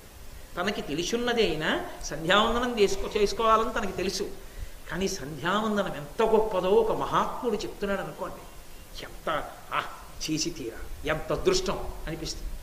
పరమాచార్య స్వామి వారు కంచికామకోటి పీఠాధిపత్యం వహించిన మహాపురుషులు ప్రదోష వేళ అభిషేకం చేయడానికి వచ్చేవారు. చంద్రమౌళీశ్వరలింగం దగ్గర అభిషేకం చేయడానికి వచ్చి జగద్గురువులు వచ్చారంటే పైన బట్ట వేసుకోరు, జంజం కనబడుతూ ఎదురుగుండా కూర్చున్న వాళ్ళ వంకొక్కసారి సభలో ఇలా చూసి ఇలా ఇలా అనేవారు, సంధ్యావందనాలు అయ్యాయా, వెళ్ళిపోండి, పో సంధ్యావందనం చేసిరా. చంద్రమౌళీశ్వరారాధన చూడడం కాదు, సంధ్యావందనం ముఖ్యం, వెళ్ళు. ఇప్పుడు తను రోజు సంధ్యావందనం చేస్తున్నాడు, కామకోటి పీఠాధిపతులంతటి వారు నేను చేసే అభిషేకం చూడ్డం కన్నా సంధ్యావందనం గొప్పది వెళ్ళన్నారు. ఇప్పుడు నీకు సంధ్యావందనం మీద ఎంత మక్కువ పెరుగుతుంది. ఒరే అంతటి వారా మాట అన్నారు, నేను సంధ్యావందనం నియమం తప్పకుండా చెయ్యాలనిపిస్తుందా అనిపించదా? ఇన్ని తెలుసున్నవాడు ధర్మరాజైనా నారదుడంతటి వాడు మళ్ళీ దాన్ని గుచ్చి పైకెత్తి చెప్తుంటే వీటి మీద పూనిక పెరుగుతుందా పెరగదా? పెరిగితే ఏమవుతుంది? ఏమవుతుందో చూడండి ఎదరా. కాబట్టి ఇన్ని విషయాలు బోధ చేశాడు, సంతోషించాడు ధర్మరాజు గారు. గురువుగారు మాట్లాడడం పూర్తయ్యేంత పర్యంతం శిష్యుడు తన హృదయాన్ని చెప్పకూడదు. తనకి ఏదైనా కోరిక ఉండొచ్చు, గురువుగారు ఒక్కసారి కాస్త ఇది చూద్దురు అని ఏదైనా అడగాలని ఉండొచ్చు. గురువుగారు కొత్తగా ఈ మూర్తిని కొన్నాను, కానీ ఆ మూర్తి చేతులవి సరిగా ఉన్నాయా, ఒక్కసారి ఈ మూర్తి చూడండి, ఇలా ఉందా, వైదిక ప్రమాణం ఉందా, ఇలా ఉండొచ్చని ఏదో కొనిశాను అని అడగాలనిపించింది. గురువుగారు వెళ్ళిపోతారేమో అని చెప్పి ఆయన ఏమీ మాట్లాడకముందే నువ్వే ఇది మాట్లాడకూడదు. అంతకన్నా గొప్పది ఏది అంటే గురువు మాట్లాడింది నీకు అందడం. నేను గురువుగారు మాట్లాడే పర్యంతం ఊరుకున్నాడు. అన్నీ అయిపోయిన తర్వాత అడిగాడు, అయ్యా మయసభ అని ఒక సభ నిర్మాణం చేసి తెచ్చి ఇచ్చాడు మయుడు. ఆ సభ చూడండి ఒక్కసారి, రండి దయచేయండి. ఆ మయసభ చూసిన తరువాత నాకు ఒక్క మాట మీరు సెలవు ఇవ్వవలసి ఉంటుంది. అటువంటి సభ ఇంకా ఎక్కడైనా ఉందా అది నాకు చెప్పండి అన్నాడు. అదే నారదుడిని ఎందుకు అడగడం అంటే, భూమండలంలో ఇటువంటి సభ ఇంకొకటి లేదని చెప్తున్నారు. కానీ ఇంత గొప్పది కానీ ఇంతకన్నా గొప్పది కానీ ఇతర లోకాల్లో ఎక్కడైనా ఉందా, ఇతర సభలలో ఉందా? ఇతర సభలు కొన్ని ఉన్నాయి, వాటికి చాలా పెద్ద పేరుంది, వాటిని లోకం కన్నా సభ అనే మాట్లాడతారు. ఉదాహరణకి బ్రహ్మసభ, ఇంద్రసభ, వరుణ సభ, యమధర్మరాజ సభ, ఈ సభలన్నీ ఉన్నాయి. ఆ సభలు కూడా ఇంతకన్నా అందంగా ఉంటాయా, లేకపోతే వాటికన్నా ఇదే అందమైందా? ఒకవేళ చాలా అందమైంది అన్నాడు అనుకోండి, ఏమిటి వస్తుంది ధర్మరాజు గారికి? యశమునందు అనురక్తియు ప్రకృతి సిద్ధ గుణంబులు సజ్జనాలికి. అటువంటి దాన్ని నేను పొంది ఉన్నాను అంటే, అటువంటి కీర్తి కలవాడను నేను అంటే, ఆ కీర్తి ఇంకా ఇనుమడించేటట్టుగా ప్రవర్తించాలి తప్ప ఆ కీర్తికి కళంకం వచ్చేట్టు ప్రవర్తించకూడదు. అది సజ్జనుల లక్షణం. అందుకు అడుగుతారు, కీర్తి యందు అనురక్తి ఎందుకు ఉండాలి అంటే తనకి తాను పరాకు చెప్పుకోవడానికి. రే తెల్లవారి లేస్తే ఇంతమంది గౌరవిస్తారా, చెయ్యొచ్చా, నేనెవరో చూడలేదని తప్పు, ప్రాణం పోయినా చేయకూడదు. కీర్తి దేనికి పనికి రావాలి అంటే తనకి తాను పరాకు చెప్పుకుని జాగ్రత్తగా బ్రతకడానికి పనికి రావాలి. అందుకే కీర్తి యందు ఎవరికి అనురక్తి ఉంటుందంటే సజ్జనుడికి ఉంటుంది. అందుకే సజ్జనుడైనటువంటి వాడికి కీర్తి యందు అనురక్తి ఎందుకు ఉంటుంది అంటే ఇంకా ఇంకా తను వృద్ధిలోకి రావాలని. అంతేకాని ఎవరో 10 మంది వచ్చి చాలా గొప్పవాడి అన్నారని ఎంత కీర్తివంతున్నో నా జీవితాన్ని ఆదర్శంగా తీసుకోండి అని చెప్పుకోడు. అలా చెప్పుకుంటే ఇంకేమిటి, అలా చెప్పుకోకూడదు. తను కీర్తివంతుడు అవ్వాలని ఎందుకు కోరుకోవాలంటే తను సజ్జనుడుగా బ్రతికి బట్ట కట్టాలి. ఆ కీర్తి ఇంకా ఇనువడించాలి అంటే తాను ఇంకా మంచి పనులు చెయ్యాలి అని కోరుకోవాలి. కాబట్టి అందుకు అడుగుతున్నాడు, ఇలాంటి సభ ఇంకొక చోట కూడా ఉందా, ఏది నాకు చెప్పండి. నారదుడు ఎలా చెప్పగలడు? అఖిల లోక సంచారి, ఆయన అన్ని లోకములకు తిరగగలిగిన వాడు. ఎవరిని ఏది అడగాలో వాళ్ళని అడిగితే చెప్తారు. అసలు ఎప్పుడూ ఎక్కడికి వెళ్ళనటువంటి ఆవిడ ఏదో భర్త గారిని సేవించడం తప్ప ఏమీ తెలియని ఆవిడ దగ్గరికి వెళ్ళి కాశీలో ఏమేమి చూడొచ్చో చెప్దురు అన్నారనుకోండి, ఆవిడ ఏం చెప్తుంది? ఎవరో తీర్థయాత్రలు అస్తమానం నిర్వహించేటటువంటి ఒక ప్రత్యేకమైనటువంటి బృందానికి నిర్వాహకుడైనటువంటి వ్యక్తి ఎవరో ఒక ఆయన ఉంటాడు. ఎప్పుడో 32 మందిని తీసుకుని ఆయన తీసుకెడుతూ ఉంటాడు తీర్థయాత్రలకి, కాశీ రామేశ్వరం ఏదో లిస్టు పెట్టి. ఆయన దగ్గరికి వెళ్ళి కాశీలో ఏం చూడొచ్చో చెప్దురు అంటే ఆయన చెప్తాడు, అంతేగాని ఆవిడ ఏం చెప్తుంది? ప్రశ్న అడిగినప్పుడు సమర్థుడిని అడగాలి, ఎవరిని అడగాలో వాడిని అడగాలి. వాడు చెప్పలేడని తెలిసి కూడా అడగడం రెండింటికి తార్కాణం. ఒకటి, ఎవరిని అడగాలో ఎవరిని అడగకూడదో తెలియనంతగా నీలో ఆర్తి పెరిగిపోతే అప్పుడు అడిగేస్తాం. అయ్యో వీడిని అడగచ్చా అడగకూడదా అని లేదో కొడుకుని అప్పడిగినట్టు ఉంటుంది. కాబట్టి లేకపోతే భార్యని పోపులు పెట్టిలో ఉన్న డబ్బు అప్పిమ్మని అడిగినట్టు ఉంటుంది. అది ఒక పరిణతికి చెందినది కాదు. 2, అవతల వాడిని అవమానించడానికి అడగాలి. అవమానించాలని బుద్ధి ఉందనుకోండి, ఇది ఎట్టి పరిస్థితుల్లో చెప్పడం కష్టం అనుకుంటే కావాలని ఆ ప్రశ్న వేయడం. ఎందుకంటే ఆయన ఎలాగో చెప్పలేకపోతాడేమో, అవమానించచ్చు. నిజంగా తెలుసుకోవాలన్న జిజ్ఞాస ఉంటే ఎవరిని అడగాలి? ఇది వారికి తెలిసి ఉండి తీరుతుందన్న వారిని అడగాలి. నారదుణ్ణి ఎందుకు అడగాలి? అఖిలలోక సంచారి కాబట్టి నారదుడు ఒక్కడే చెప్పగలడు అన్నమాట. అందుకు అడగాలి నారదుడు. అందుకు అడిగాడు ధర్మరాజు. ఒక ప్రశ్న ఎప్పుడు ఎక్కడ ఎవరిని ఎలా అడగాలో కూడా భారతంలో మనం నేర్చుకోవచ్చు. కాబట్టి ఇప్పుడు అడిగితే నారదుడు అన్నాడు మయసభనంతటినీ చూశాడు ఆయన అని గుర్తు. ఆయన ఒకసారి మయసభనంతటినీ చూసి ధర్మరాజుతో అన్నాడు, భూనాద ఇది అపూర్వమమానుషము విచిత్ర రత్నమయము ఇట్టి సభన్ మానవలోకేశ్వరులం దేదెన్నడూ చూచి వినియు ఎరుగ ధరిత్రిన్. భూనాథ, భూమికంతటికీ నాథుడా.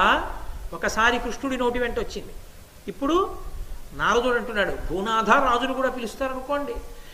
ఓ రాజా, అసలు ఇటువంటి సభని నేను ఎక్కడా చూడలేదు. ఇది అమానుషం. అసలు ఇది మనుష్యుల యొక్క చరిత్రలో లేదు ఎప్పుడు ఇటువంటి సభ. విచిత్ర రత్నమయము, చిత్ర విచిత్రములైనటువంటి రత్నముల యొక్క పుదిగింపు చేత ప్రకాశిస్తోంది. ఇట్టి సభన్ మానవలోకేశ్వరులం దేనెన్నడూ చూచి వినియు ఎరుగ ధరిత్రి. ఈ భూమండలంలో ఏ రాజు దగ్గర నేను ఇటువంటి సభ చూడలేదు. కాబట్టి ఒకటి తేలిపోయింది, ఈ భూమండలంలో ఇతపూర్వం ఏ రాజు దగ్గర ఇటువంటి సభ లేదు. సురపతి, యమ, వరుణ, ధనేశ్వర, కమలాసనుల దివ్య సభలెల్లా నరేశ్వర చూచితి. అది దీనికి సరిగా వచ్చంత విభవ సౌందర్యములను.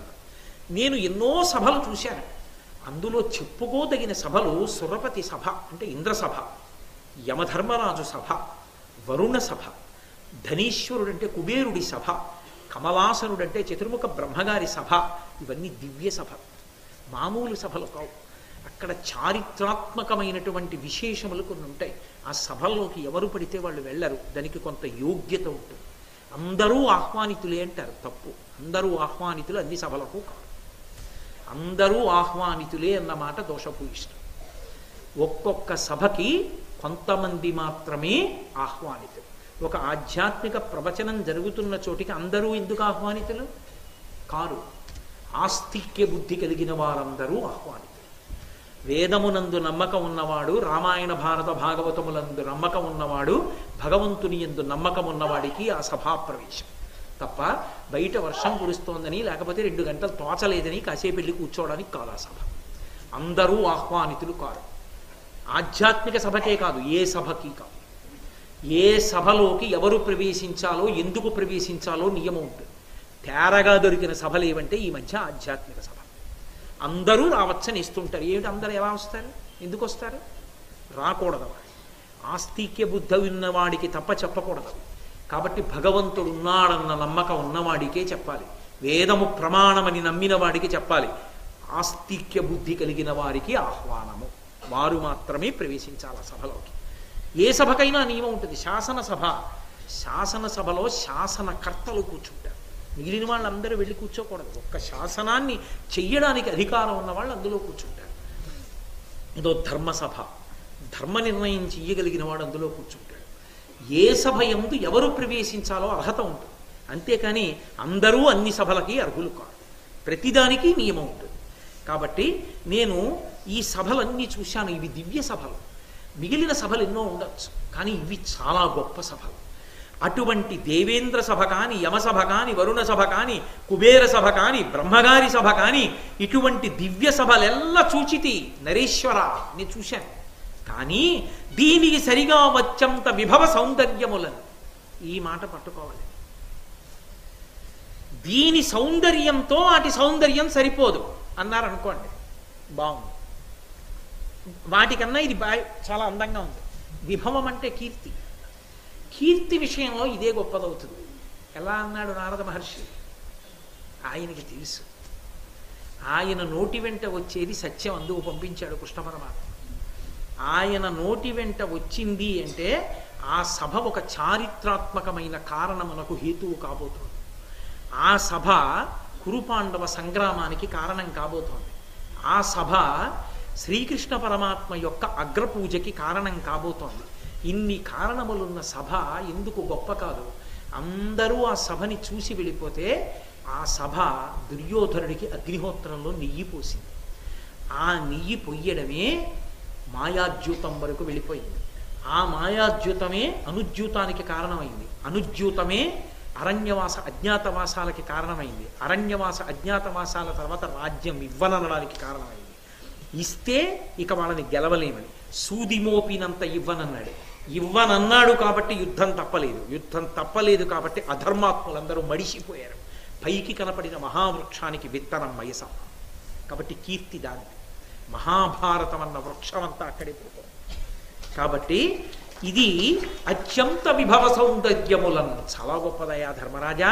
అటువంటి సభ చాలా సంతోషించి, మీరు ఆ సభలు చూశానన్నారు కదా, ఏది ఒక్కసారి చెప్పండి ఆ సభల వైభవం. అంటే ఇంద్రసభ గురించి చెప్తున్నాడు నారద మహర్షి. శతమఖు సభ శుభరత్నాంచిత కాంచన రచితము అతి విచిత్రము లోకత్రితయాఖిల లక్ష్మీ సంశ్రితము. అది అమలవియదాని పొగడ శేషునకైనన్. ఆ ఇంద్రుని సభ శతమఖు సభ. 100 యజ్ఞములు చేసినటువంటి వాడు ఇంద్రుడవుతాడు. 100 యజ్ఞములు చేసిన వాడు ఇంద్రుడై కూర్చునేటటువంటి సభ కనుక దానికి ఇంద్రసభ అని పేరు వచ్చింది. అటువంటి సభలో శుభరత్నాంచిత కాంచన రచితము అతి విచిత్రము. మేలిమి బంగారంతో గొప్ప గొప్ప రత్నములతో తాపడం చేయబడి ఉంటుంది ఆ సభ. లోకత్రితయాఖిల లక్ష్మీ సంశ్రితము. 3 లోకములలో ఉండేటటువంటి సమస్త లక్ష్మీ వైభవమంతా ఆ సభలో ప్రకాశిస్తుంటుంది. అంత గొప్పది. అలవియదాని పొగడ శేషునకైనన్. అటువంటి సభని పొగడాలంటే 1000 తలలున్న ఆదిశేషుడికైనా సాధ్యమయ్యా. అంత గొప్పది ఇంద్రసభ.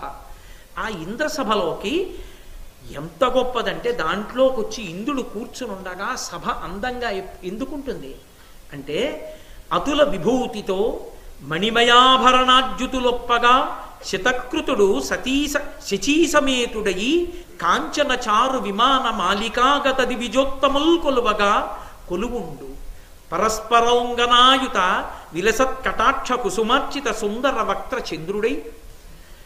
అక్కడ చిత్ర విచిత్రమైనటువంటి వస్త్రములను కట్టుకుని అనేకమైనటువంటి రత్నాభరణములను దాల్చినటువంటి వాడే శచీదేవితో కలిసి సింహాసనం మీద దేవేంద్రుడు కూర్చుని ఉంటాడు. శతక్రతుడు శచీసమేతుడై కాంచనచార విమాన మాలికాగత దివిజోత్తముల్ కొలువగా. ఎన్నో లోకాల నుంచి దివ్యమైనటువంటి విమానాలలో ఇంద్రసభకి రావడానికి అధికారం కలిగినటువంటి వారు వస్తుంటారు విమానాల మీద. ఆ విమానాలు దిగుతుంటాయి, ఆ దివ్య విమానాలు. అవి దిగి వస్తూ ఉంటారు. ఎందరో మహితాత్ములు వస్తారు.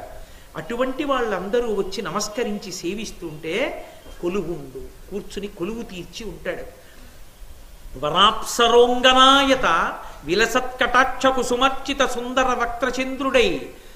అప్సరోగణములు నాట్యం చేస్తూ ఆ అప్సరసలు తమ కడగంటి చూపులతో దేవేంద్రుడి వంక చూస్తూ ఉంటారు. అవి ఎలా ఉంటాయంటే, ఆ అప్సరసల యొక్క కడగంటి చూపులు పువ్వుల వలె ఉంటాయి. ఆ పువ్వులు ఇంద్రుడి పాదముల మీద వేశారా అన్నట్టుగా ఉంటాయి.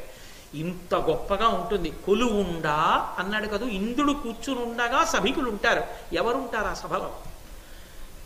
ఎవరు కూర్చోవచ్చు ఆ సభలో? కూర్చోడానికి అధికారం ఎవరిది అంటే, వదలక ఏలినవాని ప్రస్తవమున పోరిలో ఈల్గిన వీరభటులు తమ కుల ధర్మముల్ తప్పక సలిపిన గృహ మేధులును జగన్మహిత కీర్తి పరగిన ధన్యులు పరహితవ్రతులైన పురుషులు రుగ్జరా మరణ శోక భయ బుభుక్షార్తి పిపాసావ్యపేతులై కొలుతురు సురరాజు నొలసి అర్ధధర్మ కామములు సదక్షిణ క్రతువులు శ్రీ విలాసములు విశేష యజ్ఞ వాహ మంత్ర తతులు వచ్చి సేవింతురు మూర్తిమంతులగుచు ముదముతోడా.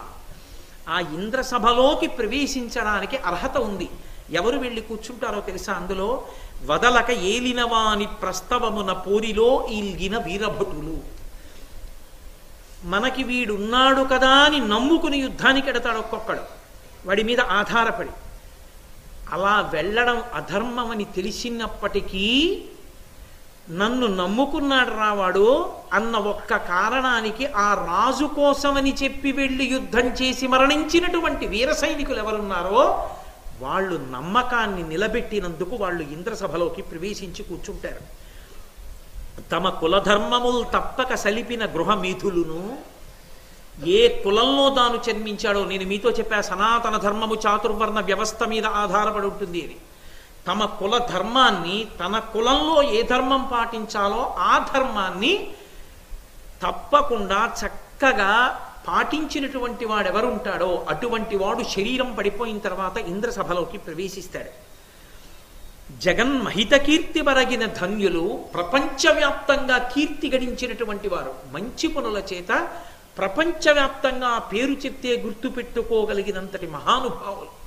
అటువంటి వాళ్ళు శరీరం విడిచిపెడితే ప్రపంచం అంతా అన్నం తినడం మానేయాలి. ఏమి మహాత్ముడు వెళ్ళిపోయాడు రా. మహాత్మా గాంధీ గారి శరీరం పడిపోయినటువంటి రోజున భగవాన్ రమణ మహర్షి అంతటి వారు ఒక మహాత్ముడు వెళ్ళిపోయాడు అన్నారు. అదిగో అది జీవితం అంటే. అందుకు మహాత్ముడయ్యాడు, అందుకు ఆయన జాతిపిత అయ్యాడు. కాబట్టి అలా అనిపించుకున్నవాడున్నాడే వాడు ఇంద్రసభలో ప్రవేశిస్తాడు శరీర పతనం అయిపోయిన తర్వాత. పరహిత వ్రతులైన పురుషులు ఎప్పుడూ ఇతరులకు ఉపకారం చెయ్యడమే తమ జీవితంగా పెట్టుకుని బతికున్నన్నాళ్ళు పరోపకారం చేస్తూ బతికిన వాళ్ళు. రుగ్జరా మరణ శోక భయ బుభుక్షార్తి పిపాసా వ్యపేతులై, అటువంటి వాళ్ళందరూ కూడా రోగము కానీ, ముసలితనం కానీ, మరణం కానీ, ఆకలి కానీ, దాహం కానీ ఏమీ లేకుండా కొలుతురు సురరాజు నొలసి వాళ్ళందరూ కూడా దేవరాజు అయినటువంటి ఇంద్రుణ్ణి సేవిస్తూ ఆ ఇంద్రసభలో ఉంటారు. అర్ధధర్మ కామములు, ప్రపంచంలో మనం పురుషార్థములుగా చెప్పబడేటటువంటి ధర్మము, అర్థము, కామము, మోక్షం వదిలిపెట్టండి. ధర్మము, అర్థము, కామము పురుష స్వరూపాన్ని పొందుతాయి. పొంది ఇంద్రసభలో ఇంద్రుణ్ణి సేవిస్తుంటాయి. ధర్మము చేత, అర్థము చేత, కామము చేత సేవింపబడుతూ ఉంటాడు ఆయన. సదక్షిణ క్రతువులు, దక్షిణ బ్రాహ్మణులకు ఇచ్చి సంతోషపెట్టి చేయించినటువంటి యజ్ఞయాగాదులు పురుష రూపాన్ని ధరించి ఇంద్రుడిని సేవిస్తుంటాయి. అంటే ఎక్కడైనా ఒక చోట బ్రాహ్మణుల్ని నిమంత్రణం చేసి చాలా అద్భుతంగా యాగాన్ని చేసి అక్కడ వాళ్ళకి భూరి సంభావన ఇచ్చి యజ్ఞం చేస్తే ఆ యజ్ఞము ఒక పురుష రూపాన్ని పొందుతుంది. పొంది ఆ పురుష రూపాన్ని పొందిన యజ్ఞం ఇంద్రసభకి వెళ్ళి ఇంద్రుణ్ణి సేవిస్తూ ఉంటుంది. దాని చేత ఇంద్రుడు సర్వకాలముల యందు వర్షం కురిపించి ఆ ప్రాంతాన్ని సస్యశ్యామలం చేస్తాడు. కాబట్టి సదక్షిణ క్రతువులు, శ్రీ విలాసములు, లక్ష్మీదేవి యొక్క విలాసములన్నీ అక్కడే ఉంటాయి. అంటే అంత ఐశ్వర్యప్రదంగా ఉంటుంది.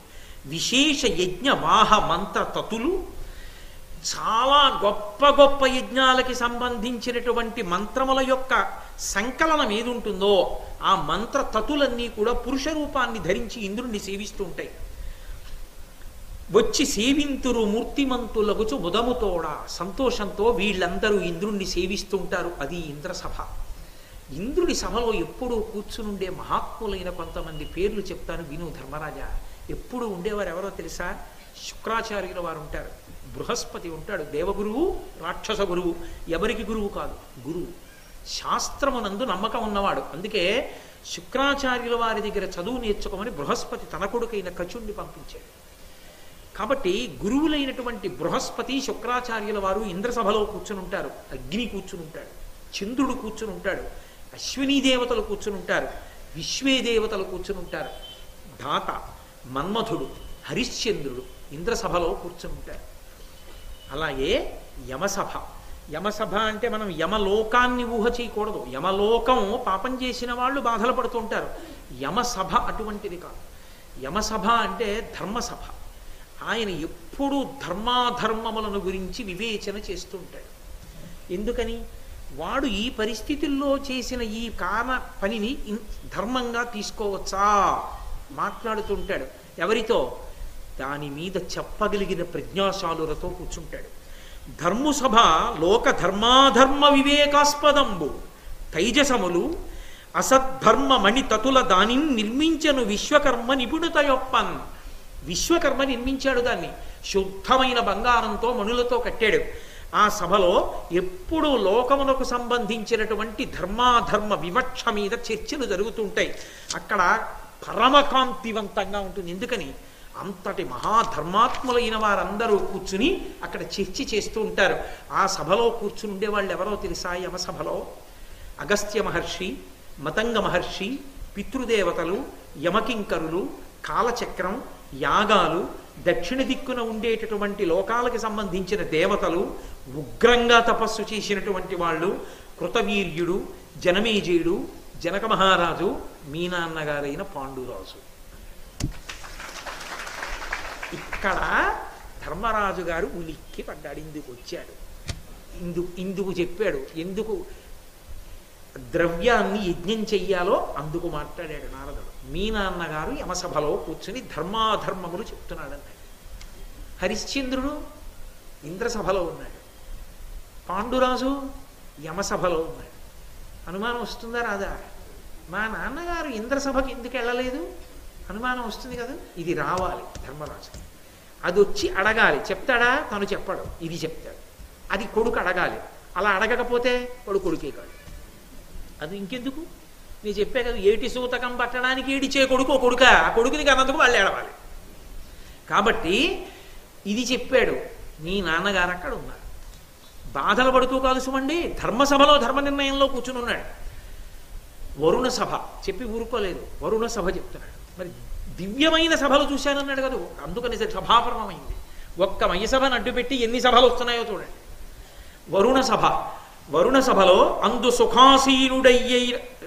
సుఖాసీనుడైన వరుణేంద్రుని అంబుధుల్ నాల్గును అధిక భక్తి కాళింది, నర్మద, గంగ, గోదావరి, విదిశ, విపాశ, కావేరి, కృష్ణవేణి, సరస్వతి, పెన్న, ఐరావతి అనగ ప్రసిద్ధంబులైన నదులు, సరసీ తటాక నిర్జర దీర్ఘికాదులు, దిక్కులు, అఖిల ధాత్రీధరములు, వసుమతియును దేహవంతములై వచ్చి మకర, కూర్మ, శింశుమార, సింహ, శరభ, సామజాది జలచర స్థలచర తతులతోడ సంతతంబు కొలుచుచుండు.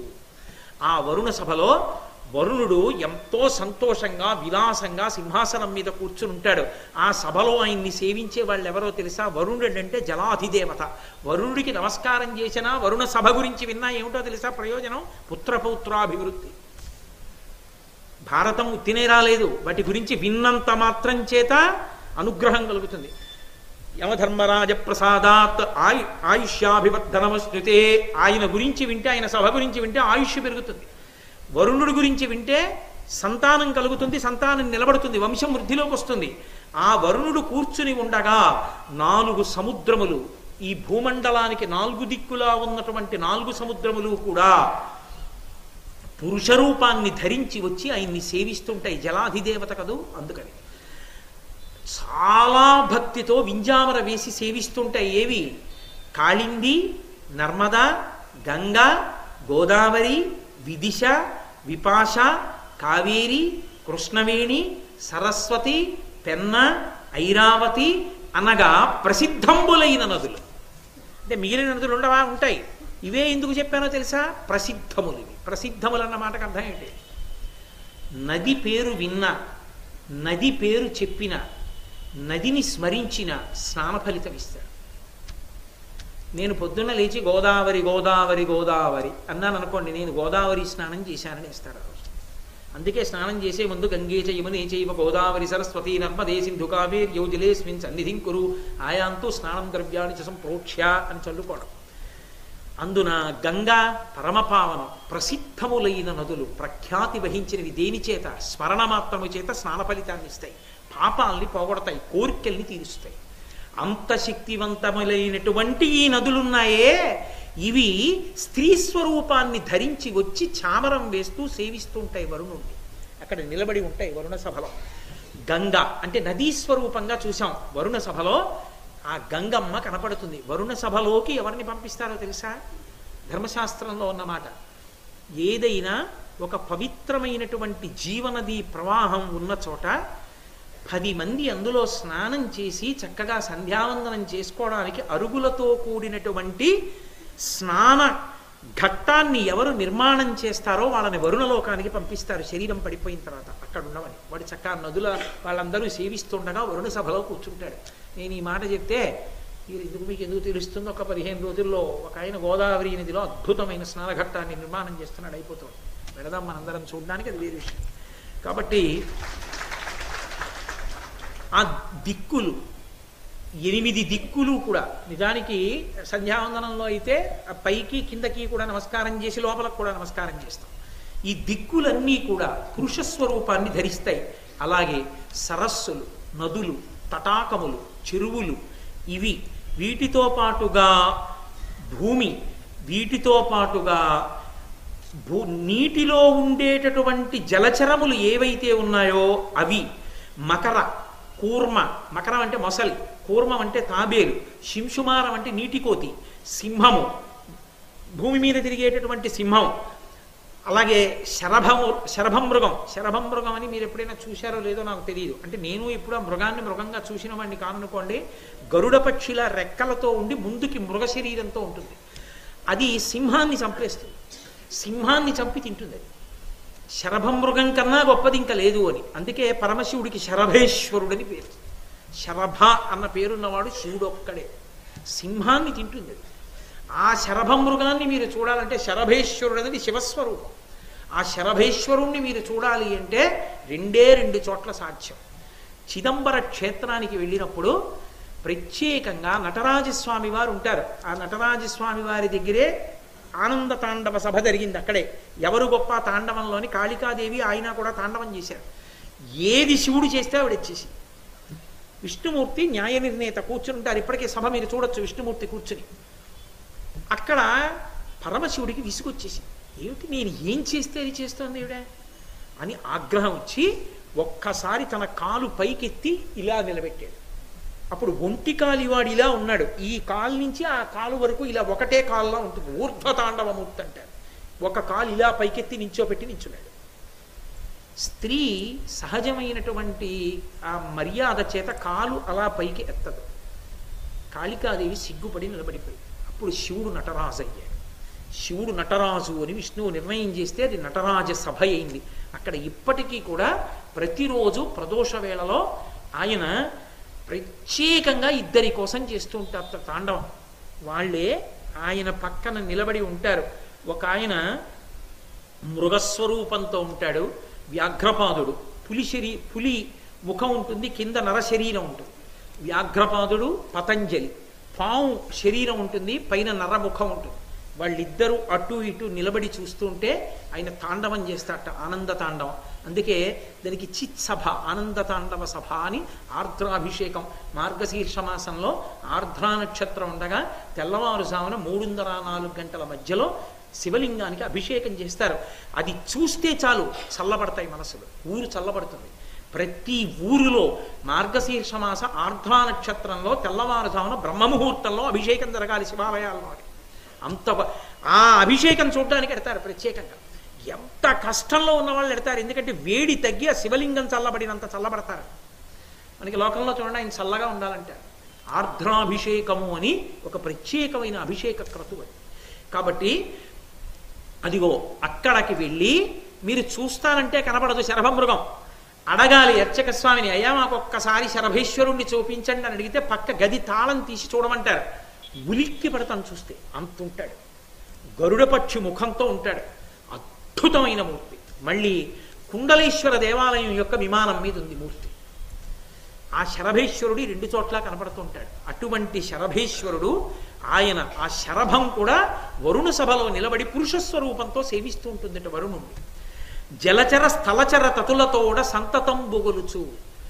ఈ భూమి మీద తిరిగేవి, నీటిలో తిరిగేవి, నదులు, సరస్సులు, తటాకములు, చెరువులు, నదులు, సముద్రములు, ఇవన్నీ కూడా వరుణ సభలో వరుణుణ్ణి సేవిస్తూ ఉంటాయి. అక్కడ ఎవరుంటారో తెలుసా ఎప్పుడు ఆ సభలో?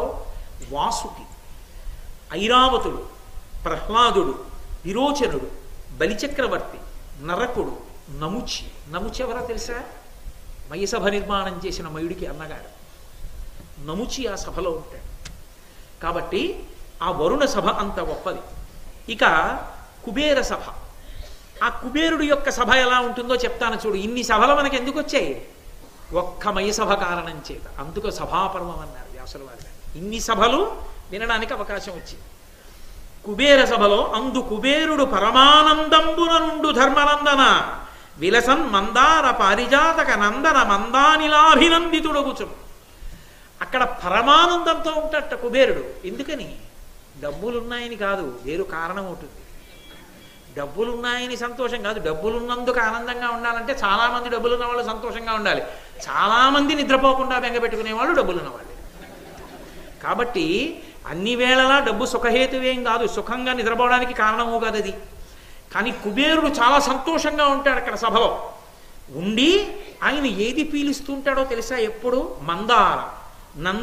మందార పారిజాత నందన ఆ దేవతావృక్షముల యొక్క పుష్పముల నుంచి వచ్చేటటువంటి సువాసనలను ఆఘ్రాణిస్తూ ఆ పిల్ల తెమ్మెరల ఒంటికి తగులుతుంటే ఎంతో ఆనందంగా కూర్చుని ఉంటాడు కుబేరుడు ఆ సభలో. ఆ సభలో ఒక గొప్పతనం ఉంటుందయ్యో. ఏమిటో తెలుసా కుబేరుడి ఆనందానికి కారణం? వానికి నెయ్యుడై అమరవంద్య పదాంబుజుడు అంబికా బృహత్పీన పయోధరగ్ర పరిపీడిత వక్షుడు భూషణీకృతాహీనుడు అశేష లోకగురుడు ఈశ్వరుండు ఎప్పుడూ అందయుండు నానానిశితాయుధాయుత సనాత మహాద్భుత భూతకోటికి. ఆ కుబేరుడి పక్కన సభ కుబేరుడిది. కుబేరుడి సభలో కుబేరుడి పక్కన ఆసనం వేసుకుని కూర్చుని ఉంటాడు. ఎవరో చెప్తున్నాడు మహానుభావుడు నారదుడు. వానికి నెయ్యుడై స్నేహితుడైన కారణం చేత అంత ఇష్టంట, అంతకి దిగొచ్చేస్తాడు ఆయనకి అంత ప్రీతి. అందుకు భోళా శబ్దం పడింది ఆయనకి. వానికి నెయ్యుడై అమరవంజ పదాంబుజుడు సమస్త దేవతల యొక్క కిరీటముల కాంతులు పడేటట్టుగా తన పాదములకు నమస్కరించుకునేటటువంటి వాడు, నమస్కరింపబడేవాడు. అంబికా బృహత్పీన పయోధరగ్ర పరిపీడిత వక్షుడు ఎడమతల మీద పార్వతీదేవిని కూర్చోపెట్టుకుని తన చేతిని ఇలా చుట్టూ తిప్పి దగ్గరగా హత్తుకుని పట్టుకుని ఉన్నవాడు. భూషణీకృతాహీనుడు వాసుకి వంటి పెద్ద పెద్ద సర్పాల్ని ఆభరణాలుగా వేసుకుని ఉన్నటువంటి వాడు ఈశ్వరుడు.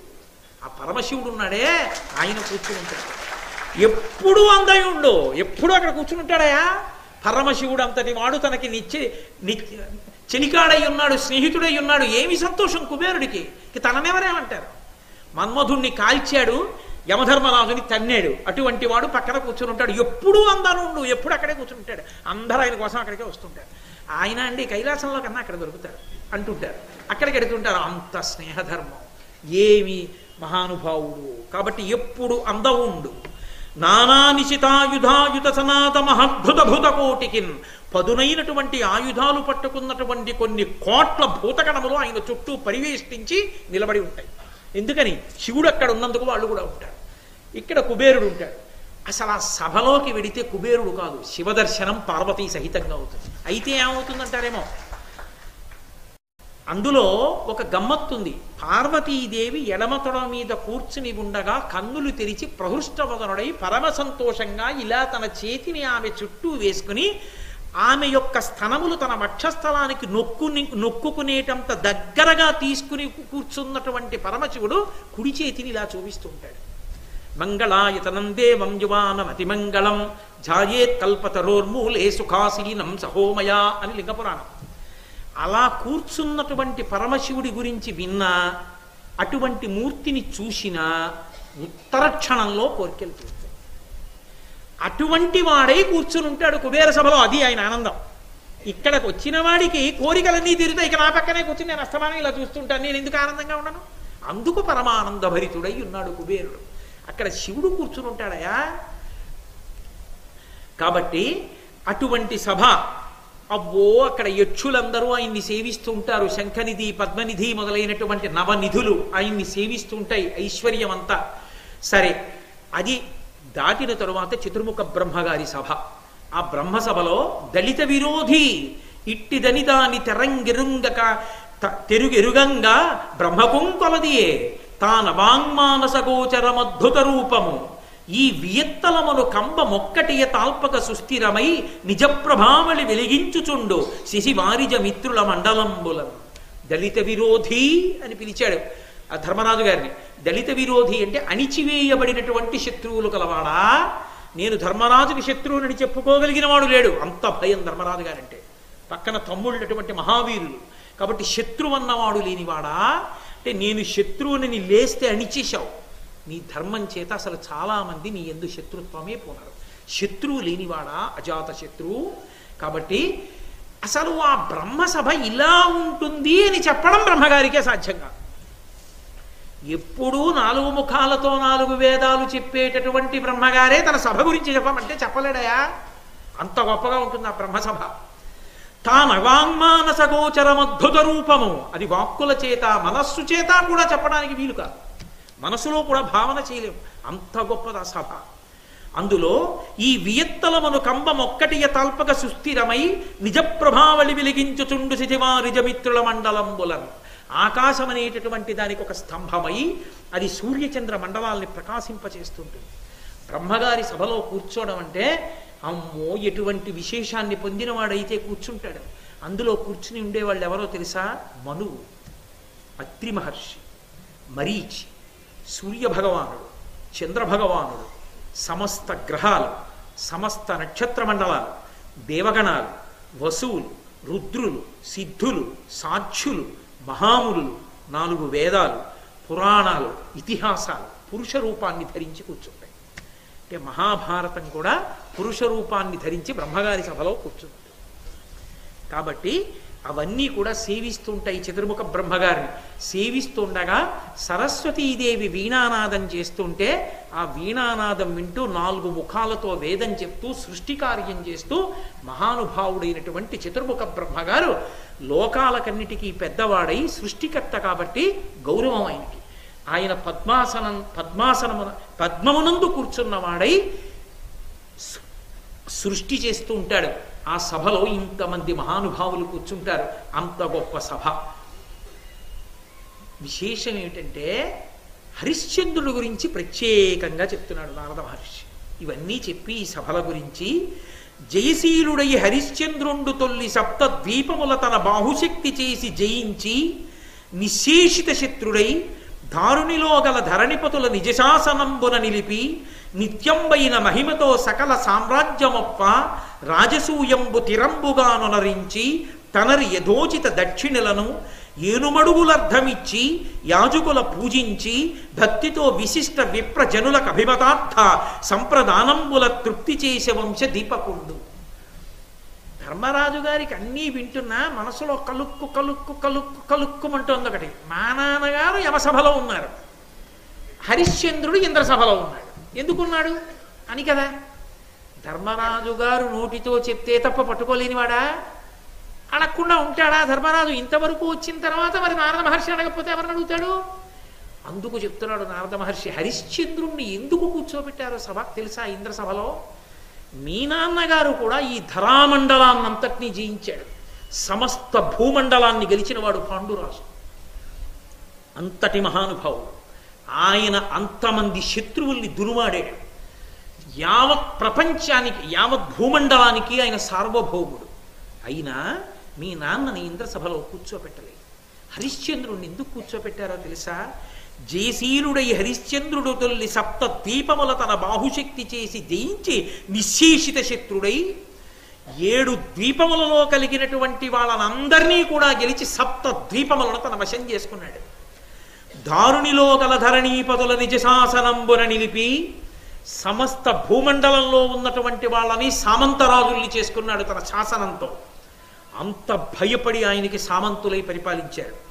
నిత్యంబైన మహిమతో సకల సామ్రాజ్యమొప్ప తన యొక్క శౌర్యం చేత, తన యొక్క పరాక్రమం చేత, తన యొక్క వీర్యం చేత సమస్త భూమండలాన్ని గెలిచి సామ్రాట్టుగా నిలబడి రాజసూయంబు తిరంబుగానొనరించి రాజసూయ యాగం చేశాడయా హరిశ్చంద్రుడు. మీ నాన్న చెయ్యలేదు.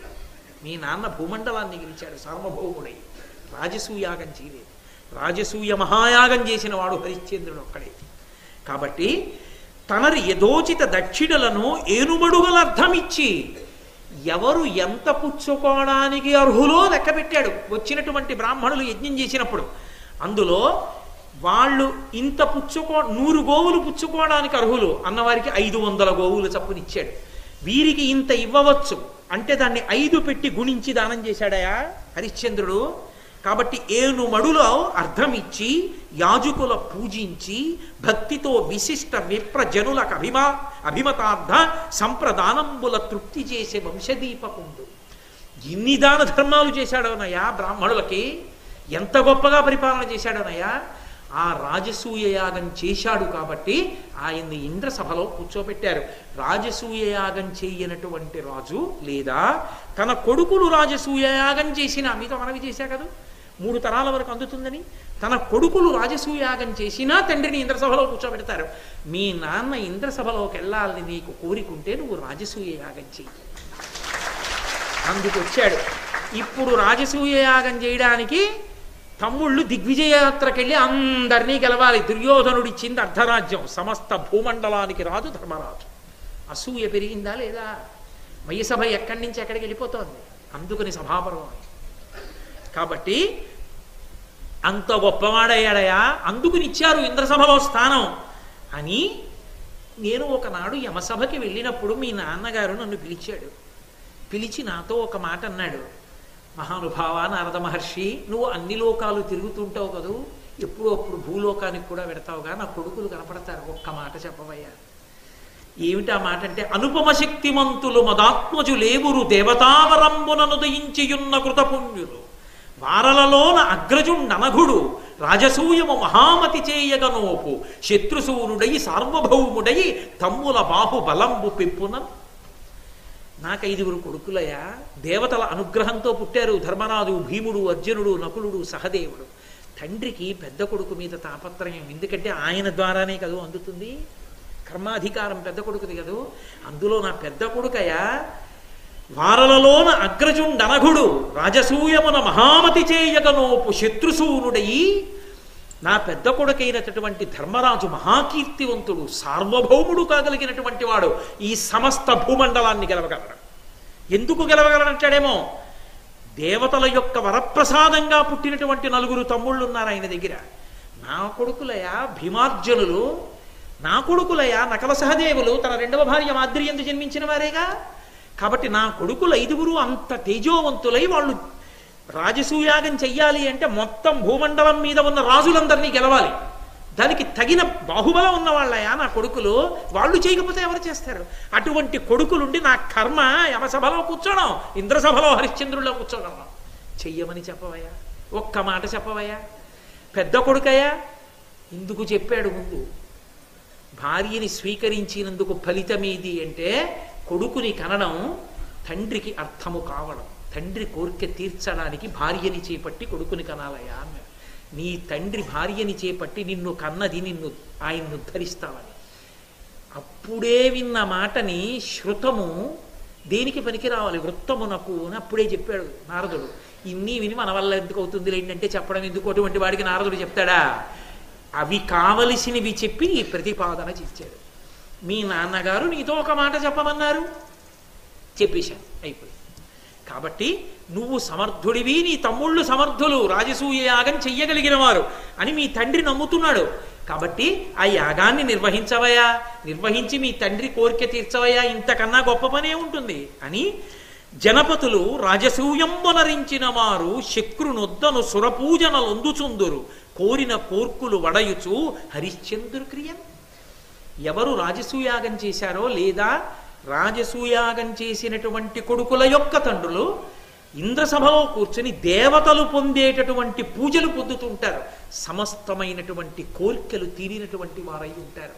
కాబట్టి అటువంటి తండ్రికి కొడుకువి ధర్మనందన, రాజసూయ మహాయాగాన్ని సంకల్పం చెయ్యి అని చెప్పి, ఒక్క మాట నేను చెప్పాలయ్యో, రాజసూయ మహాయాగం చేస్తే 2 విశేషాలు ఉంటాయి.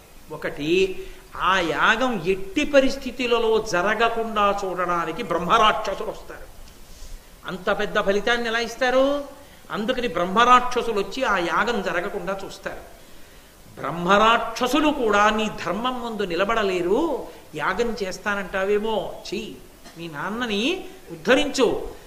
రాజసూయ మహాయాగం ఎవడు చేశాడో అక్కడ సమస్త జనక్షయమైనటువంటి ఒక భయంకరమైన మహాయుద్ధము సంభవిస్తుంది. కొన్ని కోట్ల మంది తెగటారిపోతారు, చచ్చిపోతారు. అంత పెద్ద యుద్ధం జరుగుతుంది రాజసూయాగం జరిగితే. ఈ 2 విషయాలు గుర్తుపెట్టుకుని చెయ్యి, యాగం చేసి మీ నాన్నను ఉద్ధరించు, నేను వెళ్ళొస్తానని వెళ్ళిపోయాడు. ఇప్పుడు పచ్చి వెలక్కాయ కంఠంలో పడ్డవాడు ఎవరు? ధర్మరాజు గారు. ఎందుకు వచ్చింది సందేహం? రాజసూయ మహాయాగం చెయ్యలేనివాడు కాడు, తమ్ముళ్ళని పిలిచి 4 దిక్కులకి నలుగురిని పంపిస్తే చాలు. రే నువ్వు తూర్పు దిక్కు, నువ్వు దక్షిణం, నువ్వు పశ్చిమం, నువ్వు ఉత్తరం, వెళ్ళి భూమండలాన్నంతటిని జయించి రండి అంటే జయించి కప్పాలు పట్టుకుని వచ్చేస్తారు, అయిపోతుంది. తీరా రాజసూయాగం అయిన తర్వాత జరిగేటటువంటి మహాయుద్ధానికి కారణం తానైతే తండ్రిని ఉద్ధరించడానికి రాజసూయ మహాయాగం చేశాడు, దానివల్ల యుద్ధానికి కారణం అయ్యాడు, ఇన్ని కోట్ల మంది చచ్చిపోయారంటారు. కాబట్టి చెయ్యనా వద్దా? ఇక్కడ ఉన్నవాళ్ళు చచ్చిపోతారు చేస్తే చచ్చిపోయి యమలోకంలో ఉన్న మా నాన్న ఇంద్రసభ కడతాడు. చెయ్యడమా చేయకపోవడమా? చెయ్యమని నారదుడు అన్నాడు, ఆలోచించుకుని నిర్ణయించుకో అన్నాడు. ఏం చేయడం? ఇప్పుడు పెద్ద ఇబ్బంది వచ్చింది. తనలో తాను గుణుక్కోలేదు, పురోహితుల్ని పిలిచాడు. ఏ శాస్త్రమునందు ఎవరు అధికారో వాళ్ళని అడగాలి. ధౌమ్యుణ్ణి పిలిచాడు. ఇంటి పురోహితుడని ఉంటాడు ఒక ఆయన. మంచి కార్యాన్ని ఆయనకి చెప్పాలి. అయ్యా ఇది చేద్దాం అనుకుంటున్నాను, మీ నోటితో ముహూర్తం చెప్పండి, ఏమి ఇలా చేద్దాం అనుకుంటున్నా, మంచిదండి చేయండి అన్నారు అనుకోండి. పురోహితుడు పురమ యొక్క హితము కోరుతాడు. ఆయన నోటి వెంట వచ్చిన మాట దేవతల యొక్క మాట, అది కలిసి వస్తుంది. అందుకని ధౌమ్యుణ్ణి పిలిచాడు, పెద్దల్ని పిలిచాడు, బ్రాహ్మణుల్ని పిలిచాడు, కూర్చోపెట్టి తనకున్నటువంటి అనుమానాన్ని ప్రతిపాదన చేశాడు. అరమరికగా మాట్లాడకూడదు. అలా మాట్లాడేవాడు ధృతరాష్ట్రుడు. ధర్మరాజు ఉన్నట్లు చెప్పాడు. మా నాన్నగారిలా కోరుకున్నారు, నారద మహర్షి వచ్చి చెప్పారు, కాబట్టి రాజసూయ మహాయాగం చెయ్యాలనుంది. కానీ చేస్తే బ్రహ్మరాక్షసులు వచ్చి క్రతువుని విధ్వంసం చేస్తారు. తట్టుకు నిలబడితే రాజసూయ మహాయాగం పూర్తయితే సమస్త జనక్షయకారకమైనటువంటి మహాయుద్ధం సంభవిస్తుంది. చెయ్యనా వద్దా అని అడిగాడు. వాళ్ళన్నారు చేయుము రాజసూయ మెడసేయటం. మీరు ఒక పద్య రచన చెయ్యడం అంటే మహాకవి ప్రజ్ఞ అక్కడ తెలుస్తుంది. మీరు చూడండి, మీకు అనుమానం లేదనుకోండి, అది తప్పకుండా చేయవలసిన పని. ఏమిటి అంత అనుమానం పడుతున్నాడు అని మీకు అనిపించింది అనుకోండి, ఏమంటే ఇలా అంటున్నారండి, నేను చెయ్యినా వద్దా, ఏం చేస్తే బాగుంటుందండి అంటే చెయ్యవయా అంటారు. ముందు చెయ్యవయా, దానివల్ల ఏం రాదు, వివరణ తర్వాత ఇస్తారు. ముందు చెయ్యవయా అంటారు. అంటే ముందు చెయ్యవచ్చు, మీకు నమ్మకం ఉంటే, మీరు చెప్తున్న మాట మీద మీకు పరమ విశ్వాసం ఉంటే ముందు చేసేయి అని ప్రారంభం అవుతుంది. అది మీకు ఎట్టి పరిస్థితుల్లో వల్ల కాదనుకోండి, ఎలా అని మొదలవుతుంది. టైఫాయిడ్ జ్వరంతో బాధపడుతున్నవాడు 104 డిగ్రీల జ్వరంతో ఉంటే పుచ్చుకున్నదల్లా వాంతి అయిపోతుంది అనుకోండి. భార్య పరమ ప్రేమతో వచ్చి అంటే కొంచెం ఈ బత్తాయి రసం కొంచెం తాగండి అన్నారు అనుకోండి. తాగితే ఇమడట్లేదే అంటే ఎలా అంటాడు. ఎలా అంటే తాగలేను అన్నది స్థిరీకరించి తప్పవలసి వచ్చినా ముందే. అలాగే చేయవయా అన్నారనుకోండి, ఏమండి ఆకలి వేసేస్తోంది, తొందరగా పలహారం పెట్టవే అన్నాడు. ఇవాళ ఏం చేశానో తెలుసా, మీకు ఇష్టమైనది చేశాను, మంచి చేశాను, పచ్చడి ఏం చేశాను తెలుసా, ఏదో ఒకటి పెట్టవే బాబు తింటాను ముందు అంటాడు. అంటే అది బాగుండకపోని తినేస్తాను ఆకలి అంటే ఆర్తి ప్రకటనం. చెయ్యవయా అని మొదలవ్వాలి పద్యం. అప్పుడు ధౌమ్యుడు ధైర్యంగా చెప్తున్నాడని గుర్తు. ఆయనే అనుమానంగా చెప్తే ఇంకేం చేస్తాడు, ఉన్న అనుమానంలో ఉన్నవాడు. అది పద్యరచన అంటే. అది అందుకు భట్టారకుడు మహానుభావుడు. కాబట్టి ఆయన అన్నాడు, చేయుము రాజసూయ మెడసేయక దానన చేసి దోషముల్వాయు నిలేశ భూప్రజకు పార్థివులెల్ల భవత్ప్రతాప నిర్జేయులు సర్వసంపదలు చేకొనగాదరియయ్యే కౌరవాన్నాయలలామ నీకెనయే మానవనాథుల మానుషంబునన్. ఇంకా అనుమానపడతాయేంటి? చెయ్యి రాజసూయాగం. రాజసూయ మహాయాగం చేస్తే వచ్చేటటువంటి లక్షణం ఏమిటో తెలుసా? అది చేస్తే ప్రజలందరూ కూడా చేసినటువంటి తప్పులు పోతాయి. అది ప్రభువుగా నువ్వు చేయవలసింది. నువ్వేమనుకుంటున్నావు? అది చేస్తే మీ నాన్నగారు ఇంద్రసభ కెడతాడనుకుంటున్నావు. అంతేకాదు, సమస్త జనక్షయం అవుతుందని కదా నువ్వు భయపడుతున్నావు. ఆ యాగం చేస్తే జనం యొక్క తప్పులన్నీ నశించిపోతాయి. జనం యొక్క తప్పులన్నీ నశించిపోతే, తప్పులు నశించిపోయి ఇక తప్పులు చెయ్యొద్దని ధర్మపక్షాన నిలబడిపోయినటువంటి వారికి చెరుపు లేదు. నువ్వు కష్టపడి అందరి తప్పులు తీసేసిన రాజసూయ మహాయాగం ద్వారా ఇంకా ధర్మం వైపుకే నిలబడిపోయిన వాడిని బాగు చేసేవాడు లేడు. అప్పుడు యుద్ధమే వస్తే పోయేది అధర్మం. నీకేమిటి బాధ? కాబట్టి ఎందుకు చెయ్యవు? అందులో మీ నాన్నకే కాదు ఉద్ధరణ, నిన్ను నమ్ముకున్నటువంటి మంచి వాళ్ళందరికీ ఉద్ధరణ ఉంది. నీ రాజ్యంలో ఉన్న ప్రజలందరూ సంతోషిస్తారయా? లోకంలో ఉన్న ప్రజల యొక్క తప్పులు పోతాయా? ధర్మాత్ములై నిలబడగలిగిన వారు నిలబడతారయా? ఏ కురుక్షేత్రం జరిగితే అందరూ చచ్చిపోయారా? ధర్మాత్ములు అందరూ బతకలా? కాబట్టి చెయ్యి తప్పకుండా చేస్తే దానన చేసి దోషముల్వాయు నిలేశ భూప్రజకు పార్థివులెల్ల భవత్ప్రతాప నిర్జేయులు. నీ సోదరులున్నారే వాళ్ళు వాళ్ళ యొక్క ప్రతాపం చేత మిగిలినటువంటి రాజులందరినీ జయిస్తారు. వాళ్లకున్న శౌర్య పరాక్రమాలకి అటువంటి దిగ్విజయం చేసి రాజసూయాగం చేయకపోతే మీ తండ్రి దేవతాంశలతో మిమ్మల్ని కనడం వల్ల ప్రయోజనం ఏముంది? చేతిలో ధనస్సు పట్టుకుని ఎవరి మీద బాణం వేయకుండా, ఎవరిని శిక్షించకుండా, భూమండలాన్ని ఆక్రమించకుండా, సార్వభౌముడి కాకుండా రాజసూయ మహాయాగం చేయకపోతే ధర్మరాజువి ప్రజల్నేం ఉద్ధరిస్తావు, మీ తండ్రినేం ఉద్ధరిస్తావు? ఆలోచించకు చెయ్యి. కాబట్టి కౌరవాన్నాయలలామ కురువంశములో పుట్టినటువంటి వారిలో శ్రేష్టమైనటువంటి వాడా, నీకెనయ మానవనాథులవు మనుషంబునన్, నీతో సరిపోయినటువంటి మనుష్యనాథులు రాజులు ఉన్నారయా లోకంలో. కాబట్టి తప్పకుండా చెయ్యి. అది సంప్రదించడం. ఎవరిని సంప్రదించాలని నేను అనుకున్నానో వారిని సంప్రదించిన తరువాత వారు చెప్పిన దాన్ని నేను పాటించడానికి సిద్ధపడితే సంప్రదించాలి. సంప్రదించి ఆయన నా అన్నారు కానీ అని నువ్వనుకున్నది ఆయన నోటి వెంట వినడానికి సంప్రదించకూడదు. ఏమండి ఇది ఇలా చెయ్యొచ్చా అన్నారు అనుకోండి, చేయకూడదు. అన్నాను అనుకోండి, చేయడానికి ఏమైనా అవకాశం ఉంటుందా ఏంటి అంటే పర్వాలేదు ఏంటంటే ఆ పాపం నాకు రావాలని ఆయన అన్నాడు కదండి మేము చేశామనొచ్చు. అందుకు సంప్రదించకూడదు, ఆయన చెప్పింది చేయడానికి సంప్రదించాలి. అది శ్రద్ధ అంటే. శాస్త్రస్య గురువాక్యస్య సత్యబుద్ధ్యావధారణ సా శ్రద్ధ గణితా సిద్ధి యయా వస్తూపలభ్యతే. శంకరాచార్యులు వారు శ్రద్ధ అన్న మాటకి భాష్యం చేస్తూ అంటారు, శాస్త్రస్య గురువాక్యస్య సత్యబుద్ధ్యావధారణ. శాస్త్రము గురువు చెప్పినవి సత్యమన్న నమ్మకంతో చేసిన వాడు ఎవరున్నాడో అది శ్రద్ధ కనుక యయా వస్తూపలభ్యతే, దానివల్ల సమస్తమైనటువంటి వస్తు సముదాయము చేకూరుతుంది, విజయములు కలుగుతాయి. ఆ శ్రద్ధ లేకుండా, నమ్మకం లేకుండా ఉత్తిని అడిగానంటే అడిగానని చేసి మన మనసులో ఉన్న అభిప్రాయం ఆయనతో చెప్పించి ఆ పాపం ఆయనకి చుట్టపెట్టేద్దామని అడిగిన వాడికి ఫలితములు సిద్ధించవు. వాడు శ్రద్ధారహితుడు. ధర్మరాజు శ్రద్ధ కలిగినవాడు. అందుకని ధౌమ్యుడు చెప్పాడు, నిర్ణయం అయిపోయింది, రాజసూయ మహాయాగం చెయ్యాలి. ఎవరు వస్తారని చెప్పాడు? బ్రహ్మరాక్షసులు వస్తారు. రాజసూయ మహాయాగం కానీ జరిగితే ఏ ప్రమాదము జరుగుతుందని చెప్పాడు? జనక్షయకారకమైనటువంటి మహాయుద్ధము జరుగుతుందని చెప్పాడు. ఇప్పుడు తన వలన ఏ దోషం జరగకుండా తనని అస్తమానం నియంత్రించి ప్రసన్న దృక్కులను సారించి చక్కగా అక్కడ కార్యం జరిగేటట్టుగా చూడగలిగినటువంటి మహానుభావుడు ఎవరు? కృష్ణ భగవానుడు.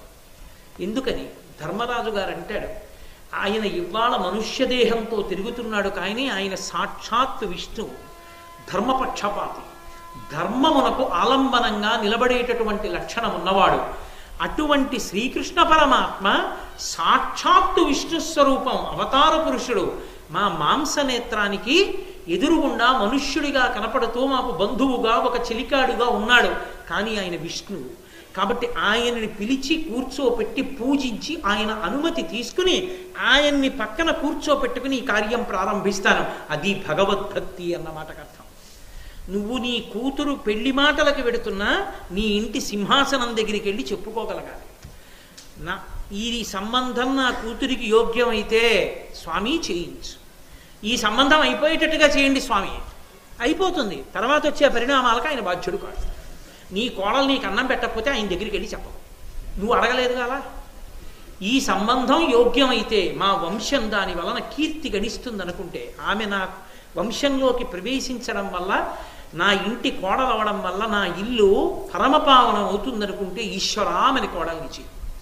ఆమె పైకి మాకు చాలా అందంగా కనపడింది, ఆమె చదువుకున్న చదువు నచ్చింది, ఆయన కుటుంబం నచ్చింది, కానీ ఆమె కోడలైన తర్వాత నీకు తెలుసు, ఆమె రావచ్చో రాకూడదో నీకు తెలుసు, పెద్దరిక నీది.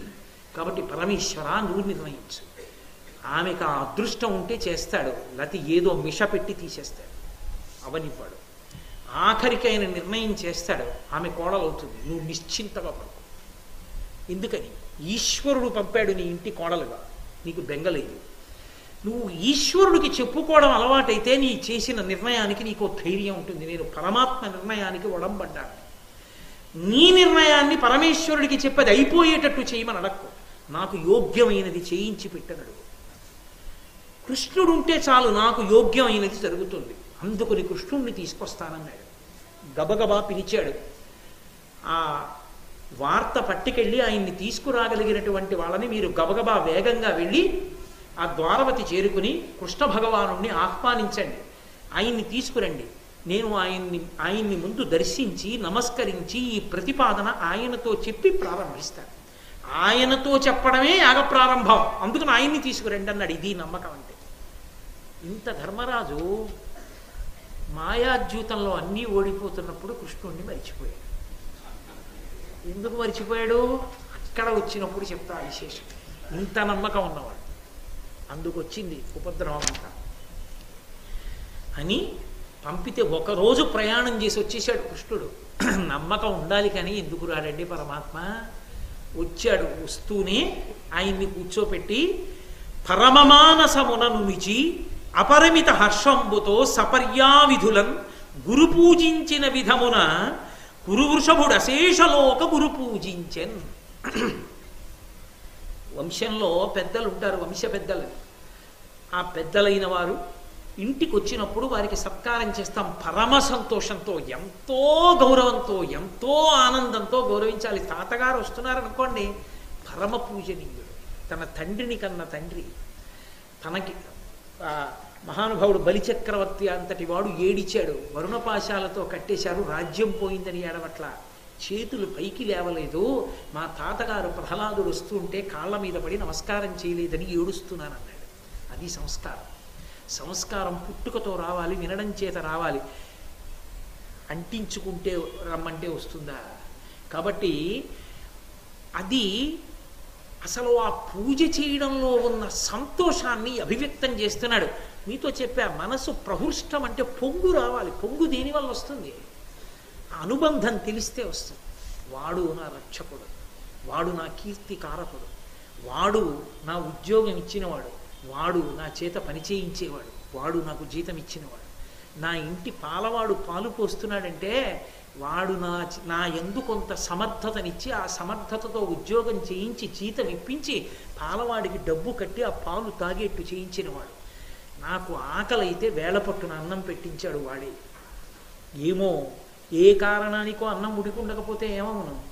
కానీ ఒక్కొక్కసారి చూడండి, అన్నీ పెట్టి ఎలక్ట్రిక్ కుక్కర్లో ఎక్కడికో వెళ్ళి 1 గంటకు భర్త వచ్చేప్పటికి అన్నం పెడదామని వస్తే స్విచ్ వేయడం మర్చిపోయి వెళ్ళిపోయాడు. ఏమైంది? అన్నీ తనవే. అన్నం ఉందా? లేదు. ఎవరికి ఏమరుకు లేకుండా తనకి ఆకలి ఆ సమయానికి వేసేటట్టు. ఆకలి వేయకపోవడం అనారోగ్యానికి పెద్ద హేతు. ఎన్నున్నా పర్వాలేదు, ఆకలి ఉంటే మంచిది. ఏం డాక్టర్ గారు? ఆకలి ఉంటే చాలు. ఆ ఆకలి ఒక్కటి లేకపోతే పెను ప్రమాదం. ఆకలి ఇట్లేదండి అంటే 3వ నెంబర్ స్థానిక భద్రతా సూచన ప్రమాద పతాకం ఎగరేసినట్టు. కాబట్టి వేళకి ఆకలి వేయించి ఆకలి తీరడానికి అన్నం ఇప్పించి వాడు ఉన్నాడు. వాడు అది చేసి, అది నైవేద్యం అంటే వాడిని స్మరించి నమస్కరించి తినడం. ఆ స్మరించి నమస్కరించినప్పుడు వాడి కృప గుర్తొస్తే పొంగు, లేకపోతే యాంత్రికం. ఈ ఊళ్ళోనే ఉన్నారు మహానుభావుడు, పేరెందుకు చెప్పాలి. వాళ్ళ పెదనాన్నగారు మిగిలిన వాళ్ళతో కలిసి భోజనానికి కూర్చున్నారు. పరిశేచనం చేసి ఆయన వ్యాహృతులు పుచ్చుకుంటున్నారు. ఈలోగా పక్కన కూర్చున్న ఆయన పప్పు అన్నం కలిపేశాడు కొడుకు. ఆయన వెంటనే లేచి చేయి కడుక్కుని వెళ్ళిపోయాడు. ఏమిటి ఇలా వెళ్ళిపోయాడు అనుకున్నారు. ఆయన ఆ వెళ్ళిపోయిన మనిషి వస్తాడనుకుని వీళ్ళు భోజనం చేశారు. ఆయన భద్రాచలం వెళ్ళిపోయారు. ఆయన రాలా ఇంటికి. ఆ తర్వాత ఆయన్ని కనిపెట్టారు. ఆయన అక్కడ కూర్చొని రామాయణం చెప్తుంటే, ఎవరిని ఎందుకు వెళ్ళిపోయారన్నారు. చిచి అసహ్యం వేసిందిరా ఇలాంటి కొడుక. అన్నం తినేటప్పుడు చేతిలో ఇలా నీళ్లు పట్టుకుని పరిశేచనం చేసి మంత్రం చెప్పి నమస్కారం చేసి వేలు పెట్టి పరిశేచనానికి 5 సార్లు పుచ్చుకోవడానికి ఎంత సమయం పడుతుంది? అంతసేపు కూడా సరిగా చేయలేదురా వాడు. ఇలా ఇలా ఇలా ఇలా అనేసి తినేస్తున్నాడు. ఏట్రా వాడితో నాకు భోజనం. అలాంటి కొడుకునికి అన్నదికి అసహ్యం వెళ్ళిపోయారు భద్రాచలం. బతిమాలు తీసుకొచ్చారు ఇంటికి. తర్వాత అందుకు రామాయణం చెప్పుకుంటున్న అలాంటి కొడుకుని కన్నా పాపాన్ని పోగొట్టుకోవడానికి. ఆ పొంగున్నవాడైతే సరిగ్గా చేస్తాడు. ఆ పొంగు లేనివాడు వెళ్ళి తినేస్తాడు. యాంత్రిక. పొంగు ఉంటే చేసే పూజ వేరు. ఆ కృష్ణ భగవానుని యందు కలిగినటువంటి పొంగు, ఆయన మీద ఉన్న భక్తి ధర్మరాజు గారికి అటువంటిది. అందుకని పరమాసనములో ఉనిచి, పరమాసనం అంటే పెద్ద ఆసనం. పెద్ద ఆసనం అంటే దాని అర్థం ఇది నిచ్చెనెక్కించి కూర్చోబెట్టమని కాదు. ఆయన కన్నా తాను కిందకు ఉండడం. ఒక అంగుళమైనా కిందకే ఉండడం తప్ప ఒక అరంగుళం కూడా పైకి ఉండకపోవడం. నువ్వే పూజనీయుడివి. నువ్వే మమ్మల్ని నడిపించగలిగిన వాడివన్న విశ్వాసాన్ని అభివ్యక్తం చేయడం. అందుకు చెప్పేవాడిని పైన, వినేవాళ్ళు కింద కూర్చుంటారు. అది సభా మర్యాద. కాబట్టి పరమాసనమునను నిచి అపరిమిత హర్షంబుతో సపర్యావిధులన్, అపరిమిత హర్షంబుతో ఆ చేసేట పుట్ట ఎంత సంతోషం.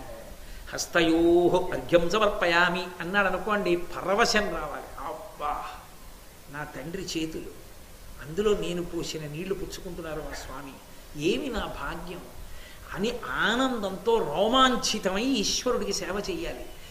ఆయనకి గంధం అలదుతుంటే పొంగిపోతున్నట్ట. ఎవరు నిన్ను ముట్టుకోగలరు? కొన్ని కోట్ల జన్మలు తపస్సు చేసినటువంటి లక్ష్మీదేవి నీ పాదానికి ఉన్న గోటి కాంతిని చూసిందన్నారు వ్యాసుల వారు. అటువంటి నువ్వు ఇవాళ సాకార రూపంలో నేను పిలిస్తే రావడమా, మా ఇంట్లో కూర్చోవడమా, నేను ఇస్తే నీళ్లు తాగడమా, నీ కాళ్ళు కడగడమా, నీకు నేను బట్టలు పెట్టడమా, నీ మెళ్ళో పుష్పహారం వేయడమా, నీకు చందనం అలదడమా, నేను పండు ఒలిచిస్తే నువ్వు తినడమా, ఏమి నా భాగ్యం. అపరిమితానందముతో ఉపచారములు చేసేట. ఎవరు? గురు పూజించిన విధమున. పూజలన్నిటిలోకి గొప్ప పూజ ఏదంటే గురు పూజే. ఎందుకు గురు పూజ గొప్పది? గురువు అంటే ఏమిటో తెలుసున్న వాడికి గురు పూజ గొప్పది. అది ఏమిటో తెలియని వాడికి గురు పూజ ఎందుకు గొప్పదవుతుంది? గురు పూజ ఎందుకు గొప్పదైందంటే గురువు అందరికన్నా గొప్పవాడు కనుక. ఎందుకు గొప్పవాడు అంటే తల్లి తండ్రి శరీరాన్ని ఇచ్చారు, అందుకని వేదం మాతృదేవోభవ పితృదేవోభవ అంది. కానీ తల్లి తండ్రి శరీరం ఇస్తే ఇక మళ్ళీ శరీరంలోకి రావలసిన అవసరం లేని జ్ఞానబోధ గురువు చేశాడు. ఏ స్వార్థం లేకుండా పరమత్యాగమయుడై చేశాడు. ఇక పునరావృత్తి రహిత శాశ్వత శివ సాయుజ్య స్థితిని పొందడానికి కావలసిన భక్తి జ్ఞాన వైరాగ్యములు అంకురించడానికి హేతువైన జ్ఞానాన్ని ప్రబోధం చేశాడు. అటువంటి గురువు కన్నా గొప్పవాడేవాడు. నగురోరధికం నగురోరధికం నగురోరధికం ఇది శివశాసనత అంది గురుగీత. గురువు కన్నా అధికుడు లేడు లేడు లేడు పార్వతి అన్నాడు పరమశివుడు. 3 పర్యాయాలు చెప్పాడు ఆ మాట గురుగీత. కాబట్టి అటువంటి గురువుని పూజిస్తున్నప్పుడు ఎంత సంతోషిస్తాడో. గురు బ్రహ్మ, గురు విష్ణు, గురుర్దేవో మహేశ్వర, గురు సాక్షాత్ పరబ్రహ్మ తస్మై శ్రీ గురవే నమః. అటువంటి గురువుని పూజిస్తున్న శిష్యుడు ఎలా పూజిస్తాడో అలా కురువృషభ అశేషలోక గురు పూజించన్. కురువృషభుడు కురువంశంలో పుట్టినటువంటి వృషభము వంటి ఆ ధర్మరాజు గారు అశేషలోక గురు పూజించన్. అసంఖ్యాకమైనటువంటి లోకములకన్నిటికన్నా పెద్దవాడైనటువంటి వాడు, ఇన్ని లోకములను సృజించడానికి కారణమైన బ్రహ్మగాన్ని తన నాభికమలములందు కన్నటువంటి వాడు, సమస్త లోకపూజితుడైనటువంటి శ్రీమన్నారాయణాంశ కలిగినటువంటి పరిపూర్ణావతారమైన కృష్ణ భగవానుడి పరమానందమైనటువంటి హృదయంతో పూజ చేసి ధన్యుడయ్యాడు. అప్పుడు కృష్ణ భగవానుడు మాట్లాడతాడు. ఏం మాట్లాడతాడు, ఎలా మాట్లాడతాడు, ఆ రాజసూయ యాగక్రతు ఎందుకు చేయించాడు, ఎందుకు నారదుణ్ణి పంపించాడు, కథ ఎందుకు మలుపు తిరిగింది, ఎందుకు కృష్ణుడు వస్తే తప్ప జరగలేదు, దానికి ఆయన వ్యూహమేమి అన్న విషయాల్ని రేపు సాయంకాలం 6:30 మళ్ళీ కృష్ణ భగవానుడి అనుగ్రహంతో ఆయన పలికించినంత మేర ప్రారంభం చేసి పలుకుతాను. మంగళాశాసన పరై మదాచార్య పురోగమై సర్వైశ్చ పూర్వైరాచార్యై సత్కృతాయాస్తు మంగళం. మంగళం కోసలేంద్రాయ మహనీయ గుణాత్మనే చక్రవర్తి తనూజాయ సర్వభౌమాయ మంగళం. ఉమాకాంతాయ కాంతాయ కామితార్థప్రదాయినే శ్రీగిరీశాయ దేవాయ మలినాథాయ మంగళం. కరచరణకృతం వా కర్మవక్కాయజం వా శ్రవణనైనజం వా మానసం వాపరాధం విహితం వా సర్వమేత్తక్షమస్వా శివ శివ కరుణాబ్ధే శ్రీ మహాదేవ శంభో. సర్వం శ్రీ ఉమామహేశ్వర పరబ్రహ్మార్పణమస్తు. స్వస్తి.